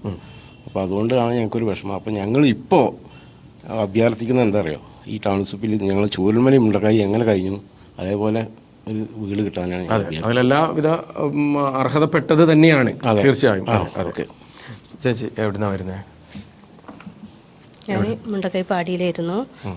ഉരുള് പൊട്ടുന്ന സമയത്ത് പിന്നെ ഞങ്ങൾ രാത്രി അവിടെ തന്നെ ആയിരുന്നു. അങ്ങനെ രാത്രി 1 മണിക്കാണ് ഞങ്ങൾ രാത്രി അവിടെ നിന്ന് ഈ ഒച്ച കേട്ടിട്ടാണ് ഞങ്ങൾ എണിച്ചോടി റിസോർട്ടിലേക്ക്. അവിടെ മുണ്ടക്കൈ റിസോർട്ടുണ്ട്, അവിടേക്കാണ് ഞങ്ങൾ എല്ലാവരും കൂടി പോയത്. പോയി ഞങ്ങൾ പിന്നെ അങ്ങനെ ഇപ്പോൾ താമസിക്കുന്നത് വാടകയ്ക്കാണ്. വാടകയ്ക്ക് താമസിക്കുന്ന 9,000 റുപ്യാണ് ഇപ്പം ഞങ്ങൾ കിട്ടുന്നത്. ഞങ്ങൾ ഇരിക്കുന്ന വാടകയ്ക്ക് 9,000 റുപ്യാണ്. അപ്പോൾ 9,000 റുപ്യ വരെ ഞങ്ങളിപ്പോൾ അവിടെ ഇരിക്കുക. അത് കഴിഞ്ഞാൽ എന്ത് കാട്ടും എന്നുള്ളത് ഞങ്ങൾക്ക് അറിയില്ല. ഞാനൊരു സുഖമില്ലാത്ത ഒരാളാണ്, ബ്ലോക്കിൻ്റെ ഒരാളാണ്. പിന്നെ ശ്വാസമുട്ടൽ ഉള്ള കാരണമാണ് ഓപ്പറേഷൻ ചെയ്യാൻ പറ്റില്ല പറഞ്ഞിട്ട് അങ്ങനെ നിൽക്കുന്നത്. കുട്ടികൾക്കൊന്നും ഒരു പണി ആയിട്ടില്ല, മൂപ്പർക്കും പണിക്കുവാൻ പറ്റില്ല. ഇപ്പം എന്ത് ചെയ്യുമെന്ന് വെച്ചാൽ ഞങ്ങൾക്കിപ്പോൾ എവിടെയും വീടില്ല. ഈ 9,000 റുപ്യ കഴിഞ്ഞാൽ ഞങ്ങളോട് എവിടെ ഞങ്ങൾ പോകേണ്ടതെന്ന് ഞങ്ങൾക്ക് അറിയില്ല. അതുകൊണ്ട് ഞങ്ങൾക്ക് എന്തായാലും ഗവൺമെൻറ്റിൽ വീട് ഞങ്ങൾക്ക് ഉറപ്പായിട്ടും ഞങ്ങൾക്ക് വേണം. നിങ്ങൾക്കും ഈ പറഞ്ഞ പോലെ ഈ മാനദണ്ഡം ആണോ ഇതിലൊരു തിരിച്ചടി ആയത്? അതെ, ഞങ്ങൾ അവിടെ തന്നെയായിരുന്നു. ഞങ്ങൾക്കിപ്പോൾ എവിടെ പിന്നെ വീടില്ല, ഞങ്ങൾ ഇരിക്കുന്നത് വാടകയ്ക്ക്. അതുകൊണ്ട് ഞങ്ങൾക്ക് ഉറപ്പായിട്ടും വീട് വേണം എന്നൊക്കെ തന്നെ എനിക്കും. ഓക്കെ, എന്താണ് ചേച്ചി, നിങ്ങൾ എവിടുന്നാണ് വരുന്നത്? ഞാൻ ജനിച്ചു വളർന്ന മുണ്ടക്കൈ പുഞ്ചിരിമട്ടത്തായിരുന്നു താമസിച്ചത്. അന്ന് ഇപ്പം എൻ്റെ അച്ഛനില്ല, ഏട്ടൻ പോയി. ഇപ്പം ഞങ്ങളുടെ തറവാട് ഞങ്ങൾക്ക് തിരിച്ചു വേണം. ഇപ്പം അവർ പറയുന്നത് എന്താണെന്ന് വെച്ചാൽ മക്കളെയൊക്കെ കെട്ടിച്ച് പെൺമക്കളെ ഉള്ളൂ ബാക്കി. അപ്പം വീടിന് അർഹര അല്ല എന്നുള്ള രീതിയിലാണ് അവരുടെ സംസാരം. പക്ഷേ ഞങ്ങൾ ക്ഷമിച്ച് നിന്നു. പക്ഷേ ഇപ്പം ഞങ്ങളുടെ അതേപോലെ പെൺമക്കൾ മാത്രം ബാക്കിയായ ഞങ്ങളതേ കാറ്റഗറിയിൽ ഉള്ളവർക്ക് വീട് കിട്ടിയിട്ടുണ്ട്. സന്തോഷമേ ഉള്ളൂ, കിട്ടണം. വെച്ചാൽ നമ്മുടെ അച്ഛൻ അമ്മമാർ പണ്ട് പറഞ്ഞ എസ്റ്റേറ്റിൽ വെയിലും മഴയും കൊണ്ട് അട്ടവടി കൊണ്ടുണ്ടാക്കിയ മുതലാണ്. ആകെ 20 സെൻറ്റ് സ്ഥലം വീടുള്ളൂ. എങ്കിലും അത് അത്രമാത്രം അവർ കഷ്ടപ്പെട്ടുണ്ടാക്കിയത്. ആർക്ക് വേണ്ടിയാണ്? ഞങ്ങൾക്ക് വേണ്ടി, മക്കൾക്ക് വേണ്ടി ഉണ്ടാക്കിയ. ഇപ്പം അവർ പറയുന്നു അതിൽ താമസിക്കാൻ ആളില്ല, അതുകൊണ്ട് നമുക്ക് മാനദണ്ഡത്തിന് പുറത്താണെന്ന് ചുരുക്കി പറഞ്ഞു. ഞങ്ങൾ കെട്ടിച്ചയച്ചതുകൊണ്ട് ഇപ്പോൾ പെൺമക്കളൊക്കെ കെട്ടിച്ചയച്ചല്ലോ. അപ്പോൾ അതുകൊണ്ടാണ് അവർ താമസിക്കാൻ അതിൽ ആളില്ല എന്നുള്ള രീതിയിലാണ് അവർ സംസാരിക്കുന്നത്. പക്ഷേ ഇത്രയും അച്ഛനും അമ്മയും കഷ്ടപ്പെട്ടതൊക്കെ ഈ ഒരു വീട് മക്കൾക്ക് വേണ്ടിയിട്ടാണ്. എൻ്റെ ചേച്ചി ഇതിനും വേണ്ടി ഒരുപാട് കളക്ടറേറ്റിലും എല്ലാ സ്ഥലത്തും ചാനലിലും എല്ലായിടത്തും കയറി ഇറങ്ങി. പിന്നെ മടുത്തു എന്ന് പറയുന്നത്, എനിക്ക് പിന്നെ സുഖമില്ല പാഞ്ചു, അതുകൊണ്ട് നീ പോകണം എന്നും പറഞ്ഞിട്ടാണ് ഇന്നോട്ട്. ഞാൻ ഇതുവരെ വന്നിട്ടില്ല ചാനലിൻ്റെ മുന്നിൽ, ഇതുവരെ വന്നിട്ടില്ല. എൻ്റെ ചേച്ചി മടുത്തു, കയറി ഇറങ്ങി മടുത്തു. കാരണം എന്താണെന്ന് വെച്ചാൽ എൻ്റെ ചേച്ചി വാടകയ്ക്കായിരിക്കുന്നത്. എൻ്റെ ചേച്ചിക്ക് സ്വന്തമായിട്ടൊരു വീടില്ല. അപ്പോൾ ചേച്ചിക്ക് ആ ഒരു വീട് കിട്ടുകയാണെന്നുണ്ടെങ്കിൽ, ഉരുൾപൊട്ടലിൽ നിങ്ങളെ അച്ഛനും അമ്മയൊക്കെ താമസിച്ചിരുന്ന വീട് പൂർണ്ണമായിട്ടും പോയി. അപ്പം പിന്നെ ആ ഒരു തറവാട് ഞങ്ങൾക്ക് വേണം. അപ്പോൾ ഞാൻ ചോദിക്കുന്നത്, ഇപ്പോൾ ഈ മാനദണ്ഡത്തിന് മക്കളെ വിവാഹം അയച്ചത് കൊണ്ട് മാനദണ്ഡത്തിന് പുറത്താണെന്നാണ് പറയുന്നത്. പക്ഷേ നിങ്ങൾ പറയുന്നു ഇതേപോലെ പെൺമക്കളുള്ളവർക്ക് വീട് കിട്ടിയിട്ടുണ്ട്. അപ്പോൾ ആ കാര്യം നിങ്ങൾ കളക്ടറെ ADMന്റെ ശ്രദ്ധയിൽപ്പെടുത്തിയിട്ടുണ്ട്. അപ്പോൾ എന്താ അവർ പറയുന്നത്? ഉൾപ്പെടുത്താം, ലിസ്റ്റിൽ പേരില്ല എന്ന് പറഞ്ഞപ്പോൾ ഉൾപ്പെടുത്താമെന്നാണ് പറഞ്ഞത്. പക്ഷേ ഇന്നലെ എന്നെ ഇപ്പോൾ സർവേയിൽ വന്നിട്ടുണ്ട്, അതിലൊന്നും ലിസ്റ്റിൽ പേരില്ല. അപ്പം കളക്ടറേറ്റിൽ ഒന്നും കൂടെ അപേക്ഷ വയ്ക്കണം എന്നാണ് അവർ പറയുന്നത്. അങ്ങനെ എത്ര കുടുംബങ്ങൾക്ക് ഇതുപോലെ ഈ പെൺമക്കളുള്ള കുടുംബങ്ങൾക്ക് കിട്ടിയിട്ടുണ്ട്? 1-2 പേർക്ക് കിട്ടിയതായിട്ടാണ് അറിഞ്ഞിട്ടുള്ളത്. കൂടുതൽ നമ്മൾ അന്വേഷിച്ചില്ല, കിട്ടട്ടെ, എല്ലാവർക്കും വേണം, തീർച്ചയായും വേണം. അതുപോലെ ഞങ്ങളെ ഉൾപ്പെടുത്തണം എന്ന് മാത്രമേ ഞങ്ങൾക്ക് പറയാനുള്ളൂ. Okay okay. എന്താണ് ചേച്ചി, എവിടുന്നാണ് വരുന്നത്? ഞാനിപ്പോൾ വരുന്നത് കാരാപ്പുഴയിൽ നിന്നാണ്. കാരാപ്പുഴ വാടകയ്ക്ക് താമസിക്കായിരിക്കും. എവിടെയായിരുന്നു നേരത്തെ ഉണ്ടായിരുന്നത്? രാട്ടപ്പാടിയിൽ. എന്താ ഉരുൾപൊട്ടലിൽ എന്താണ് നിങ്ങൾക്ക് എന്തൊക്കെ നഷ്ടങ്ങളാണ് ഉണ്ടായത്? ഞങ്ങൾക്ക് നഷ്ടം എന്ന് പറഞ്ഞാൽ അവിടെ പാടികൾ അങ്ങനെ പോയിട്ടൊന്നും ഉണ്ടായിരുന്നില്ല. പുഴൻ്റെ അരികാണല്ലോ വീട്, അവിടെ ആർക്കും നിൽക്കാൻ പറ്റില്ല. ഉരുൾ പൊട്ടുന്ന കണ്ടപ്പോൾ എൻ്റെ മോള് എന്നെ വീട്ടിൽ കൊണ്ടുപോയി. അമ്മ ഒറ്റയ്ക്കല്ലേ ഇവിടെ നിൽക്കുന്നത്, നിൽക്കണ്ട പോകാമെന്ന് പറഞ്ഞിട്ട് മേപ്പാടിക്ക് കൂട്ടിക്കൊണ്ടുപോയതാണ്. അതുകൊണ്ട് ഇന്ന് കഴിച്ചിലായി ഇരിക്കുന്നുണ്ട്. എന്തൊക്കെയാണ് നഷ്ടപ്പെട്ടത്? എന്തൊക്കെയാണ് നഷ്ടപ്പെട്ടെന്ന് പറഞ്ഞാൽ ആ വീട്ടിൽ നഷ്ടപ്പെടാനൊന്നുമില്ല. അവിടെ താമസിക്കാൻ പറ്റൂല എന്നേ ഉള്ളൂ. ഒരാട്ടപ്പാടിയിലല്ലേ, പുഴൻ്റെ അരുവാണ്, താമസിക്കാൻ പറ്റൂല. ഞങ്ങൾ എല്ലാവരോടും പരാതി പറയുന്നിടത്തൊക്കെ ഞങ്ങൾ പറഞ്ഞു ഒരു വീട് ഇതുവരെ കിട്ടിയിട്ടില്ല എന്ന്. ഇതുവരെ ഞങ്ങൾക്ക് ലിസ്റ്റിൽ വന്നിട്ടുമില്ല. അപ്പോൾ കാരപ്പുഴ ഞങ്ങൾ ക്വാർട്ടേഴ്സിലാണ് ഞങ്ങൾ ഇരിക്കുന്നത്. എന്താ ഇപ്പം വീടിന്റെ കാര്യം ചോദിക്കുമ്പോൾ ഇപ്പോൾ കളക്ടറായാലും എ ഡി എം ഒക്കെ ആയാലും കഴിഞ്ഞാൽ എന്താ അവർ പറയുന്നത്? എന്താ ശരിയാക്കി തരാമെന്ന് പറയുന്നുണ്ട്. പിന്നെ ഇപ്പോൾ കളക്ടറിൻ്റെ അടുത്ത് ഞാൻ പോയി പറഞ്ഞു, അതിനെ ഒന്ന് ശരിയാക്കാം, നമുക്ക് ശരിയാക്കാമെന്ന് പറയുന്നുണ്ട്. ഇതുവരെ ഞങ്ങൾക്ക് ലിസ്റ്റിൽ വന്നിട്ടില്ല. ഇല്ല. അപ്പം കാരാപ്പുഴയിൽ നിന്ന് ഞങ്ങളെ വിട്ടാൽ ഞങ്ങൾ എവിടെ ഇറങ്ങിപ്പോകുക? ഇപ്പം ഞങ്ങൾ ആ ക്വാർട്ടേഴ്സിലാണ് ഇരിക്കുന്നത്. ഇപ്പം ഇത്രയും പേർക്ക് എൻ്റെ അപ്പുറമുള്ളവർ വീട് കിട്ടിയൊക്കെ പോയി. ഇപ്പം ഞാൻ അവിടെ അങ്ങനെ ഞാൻ ഒറ്റയ്ക്കാണ് താമസിക്കുന്നത്. ഞാൻ എൻ്റെ കുട്ടികളും 3 പെൺകുട്ടിയും ഞാനുമാണ് താമസിച്ചുകൊണ്ടിരിക്കുന്നത്. അപ്പം അതുകൊണ്ട് ഞങ്ങൾക്ക് ഇനി എവിടെയും പറയാനില്ല. നിങ്ങൾ കഴിയുന്നതനുസരിച്ച് ഞങ്ങൾക്ക് ഒരു സഹായം നിങ്ങൾ ചെയ്തു തരണം. തീർച്ചയായും ഞങ്ങൾ പറഞ്ഞല്ലോ, മന്ത്രിമാരുൾപ്പെടെയുള്ളവരുടെ ശ്രദ്ധയിൽ നമ്മൾ എന്തായാലും ഇക്കാര്യം പെടുത്തുന്നതായിരിക്കും. ചേച്ചി എവിടുന്നാണ് വരുന്നത്? ഞാനും ചൂരന്മലയിൽ തന്നെയാണ്. ഞാൻ പാടിയിൽ തന്നെ ഉണ്ടായിരുന്നത്. പിന്നെ ഉരുള് പൊട്ടിയതിൻ്റെ പിറ്റേ ദിവസമാണ് ഞാൻ മോൾക്ക് സുഖമില്ലെന്ന് പറഞ്ഞ് കോയമ്പത്തൂർ പോയായിരുന്നു. പിന്നെ അപ്പം ഞാൻ ക്യാമ്പിലൊന്നും ഉണ്ടായിട്ടുണ്ടായിരുന്നില്ല. അത് കഴിഞ്ഞിട്ട് ഞാൻ പിന്നെ മന്ത്രിനെ വരെ പോയി കണ്ടു.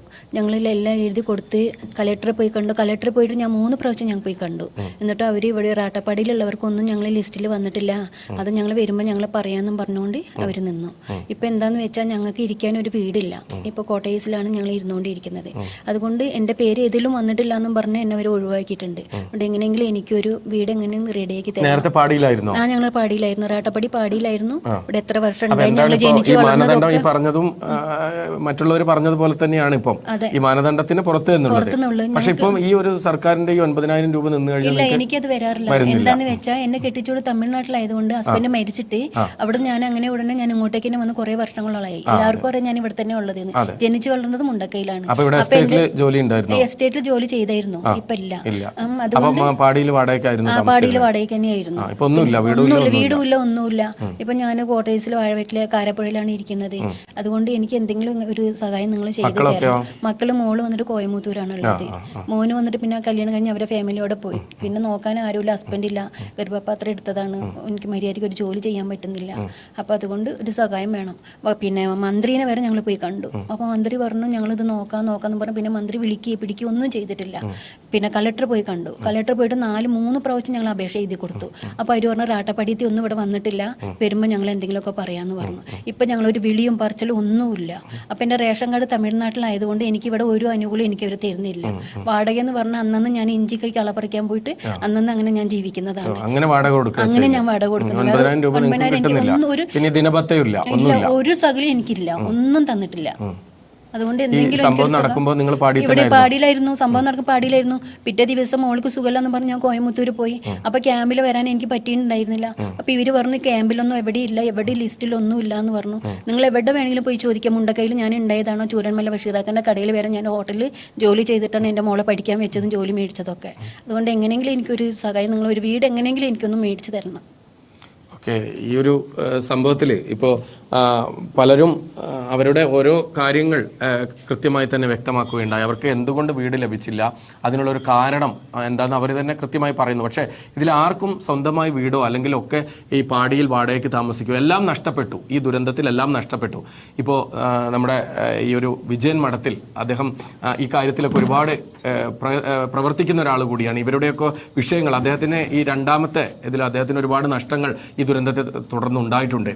കുടുംബം കുടുംബത്തിലെ പലരും നഷ്ടപ്പെടുന്ന ഒരു അവസ്ഥ വരെ അദ്ദേഹത്തിന് ഉണ്ടായി. ഒരുപാട് ജീവൻ രക്ഷപ്പെടുത്തി. അങ്ങനെ അദ്ദേഹം ഒരുപാട് പ്രവർത്തനങ്ങൾ നടത്തിയാണ്. അദ്ദേഹത്തിന് ഈ 2ാം ഘട്ടത്തിൽ വീട് പാസ്സായിട്ടുണ്ട്. പക്ഷേ ഇത്തരം തൻ്റെ നാട്ടിലുള്ള ആളുകൾ അവർ ഈ ദുരിതം അനുഭവിക്കുമ്പോൾ അവരെ കൂടെ ഇതിൽ ഉൾപ്പെടുത്തണമെന്നുള്ളത് തന്നെയാണ് അദ്ദേഹത്തിൻ്റെ ആവശ്യം.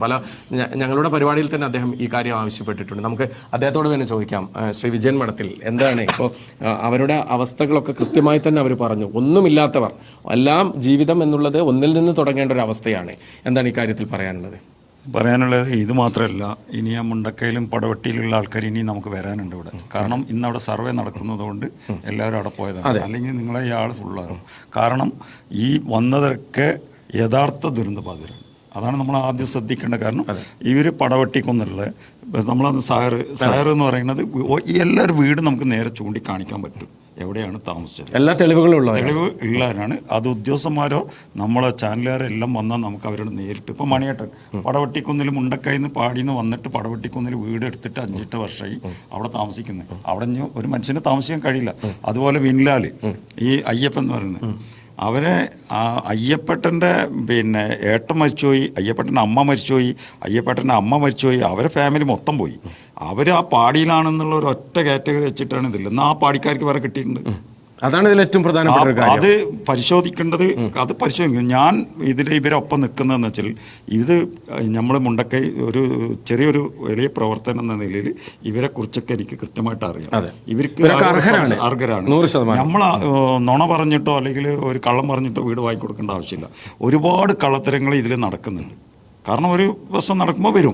പക്ഷെ സ്വാഭാവികമായിട്ട് അർഹരായവരെ പുറത്താക്കിയിട്ട് ഇല്ലീഗലുള്ള ആൾക്കാരെ നമ്മൾ അതിൻ്റെ അകത്ത് അനർഹരാണ് ഇതിൻ്റെ ഉള്ളിലുള്ളത്. അത് നമുക്ക് സമ്മതിച്ചു കൊടുക്കാൻ പറ്റില്ല. ചിലപ്പോൾ തുറന്ന് കാണിക്കേണ്ട അവസ്ഥ വന്നാൽ തുറന്ന് കാണിക്കും. ഇന്ന ആള് അർഹതപ്പെട്ടതല്ല എന്ന് നമ്മൾ പറയേണ്ട അവസ്ഥ വന്നാൽ ജനങ്ങൾ ഇനി വെറുതെ ഇരിക്കില്ല. കാരണം ഇത് ലാസ്റ്റാണ്. ഇനി ഒരു ലിസ്റ്റ് ചിലപ്പം വരാൻ സാധ്യത കുറവാണ്. അതുകൊണ്ട് ഇവരെ സൂക്ഷ്മ പരിശോധിച്ച് അവർക്ക് വീട് എത്രയും പെട്ടെന്ന് ഈ ടൗൺഷിപ്പിൽ കൊടുക്കുക. പിന്നെ എന്താ വെച്ചാൽ ഇന്ന് ഇപ്പോൾ നടക്കുന്നൊരു പ്രവർത്തനം എന്ന് പറഞ്ഞാൽ, കുടുംബത്തിൽ ഒരു കുടുംബമായിട്ട് താമസിച്ചവർക്ക് ഇപ്പോൾ സർക്കാർ വീട്, സംഘടനകളുടെ വീട്, ഇനി അടുത്ത ഫാമിലിക്ക് വേറൊരു വീട് ഉണ്ടാക്കി കൊടുക്കുക. ആ രീതിയിലാണ് വരുന്നത്. ഇതിപ്പോൾ ഈ എത്ര കുടുംബങ്ങൾക്ക് ഇതുപോലെ അർഹരായിട്ട് പട്ടികയിൽ നിന്നും പുറത്തായ താങ്കളുടെ കാഴ്ചപ്പാടിൽ എത്ര കുടുംബങ്ങൾ? ഞാൻ പറഞ്ഞില്ല, 90 ആളുടെ അടുത്ത് ഞാൻ അന്ന് നിങ്ങൾക്ക് പറയുന്നത് 90 ആളുടെ അടുത്ത്. ഇനി അവിടെ ഇനിയിപ്പോൾ 28 ആൾക്കാണ് നമ്മളെ ലിസ്റ്റ് എവിടെ ഉള്ളത്, പടവട്ടിയുള്ളത്. അതേപോലെ 24 ആണ് മുണ്ടക്കയിലുള്ളത്. അങ്ങനെ റാട്ടപ്പാടി അങ്ങനെ 20 ചില്ലറുണ്ട്. അട്ടമല നമ്മളെ വില്ലേജ് റോഡിലുണ്ട്. അങ്ങനെ മൊത്തം ടോട്ടൽ 90-92 ആളുടെ അടുത്ത് വരുന്നു. അതിലും വേറൊരു വിഷയം എന്ന് വെച്ചാൽ അതിൽ സംഘടന കൊടുത്ത ആൾക്കാരുണ്ട്.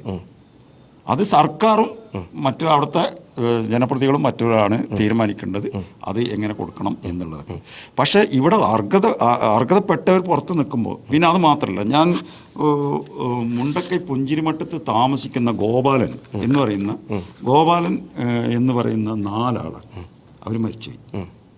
4 ആൾ മരിച്ചു. ഈ ഗോപാലൻ എന്ന പേരുള്ള 4 പേര്, ഗോപാലൻ, സൗമ്യ, അവർ 2 മക്കൾ മരിച്ചുപോയി. അവർക്ക് പിന്നെയുള്ളത് അനിയത്തിയുള്ളത്. ആര്? ഈ സൗമ്യക്കളാണ്. അവരെ തറവാടാണ്. അവരെ ഈ സൗമ്യക്ക് അമ്മയില്ല, അച്ഛനുമില്ല. ഈ വീട് ആകണ്ടായ ഒരു ഇടത്തി പോവുകയും ചെയ്തു. 1 ഉറുപ്പ്യ ഈ നിമിഷം വരെ കിട്ടിയില്ല. ആ കുട്ടി വന്നിട്ട് ഞാൻ ഇന്നലെയാണ് അത് ശ്രദ്ധിച്ചത്. ഞാൻ വിചാരിച്ച് ഈ പൈസ കിട്ടിയിട്ടുണ്ടാവും എന്ന്. നമുക്ക് ഭയങ്കര, ഞാൻ ഇന്ന് രാവിലെയും കൂടി വിളിച്ചു, അവർക്ക് എത്താൻ പറ്റത്തില്ല. കാരണം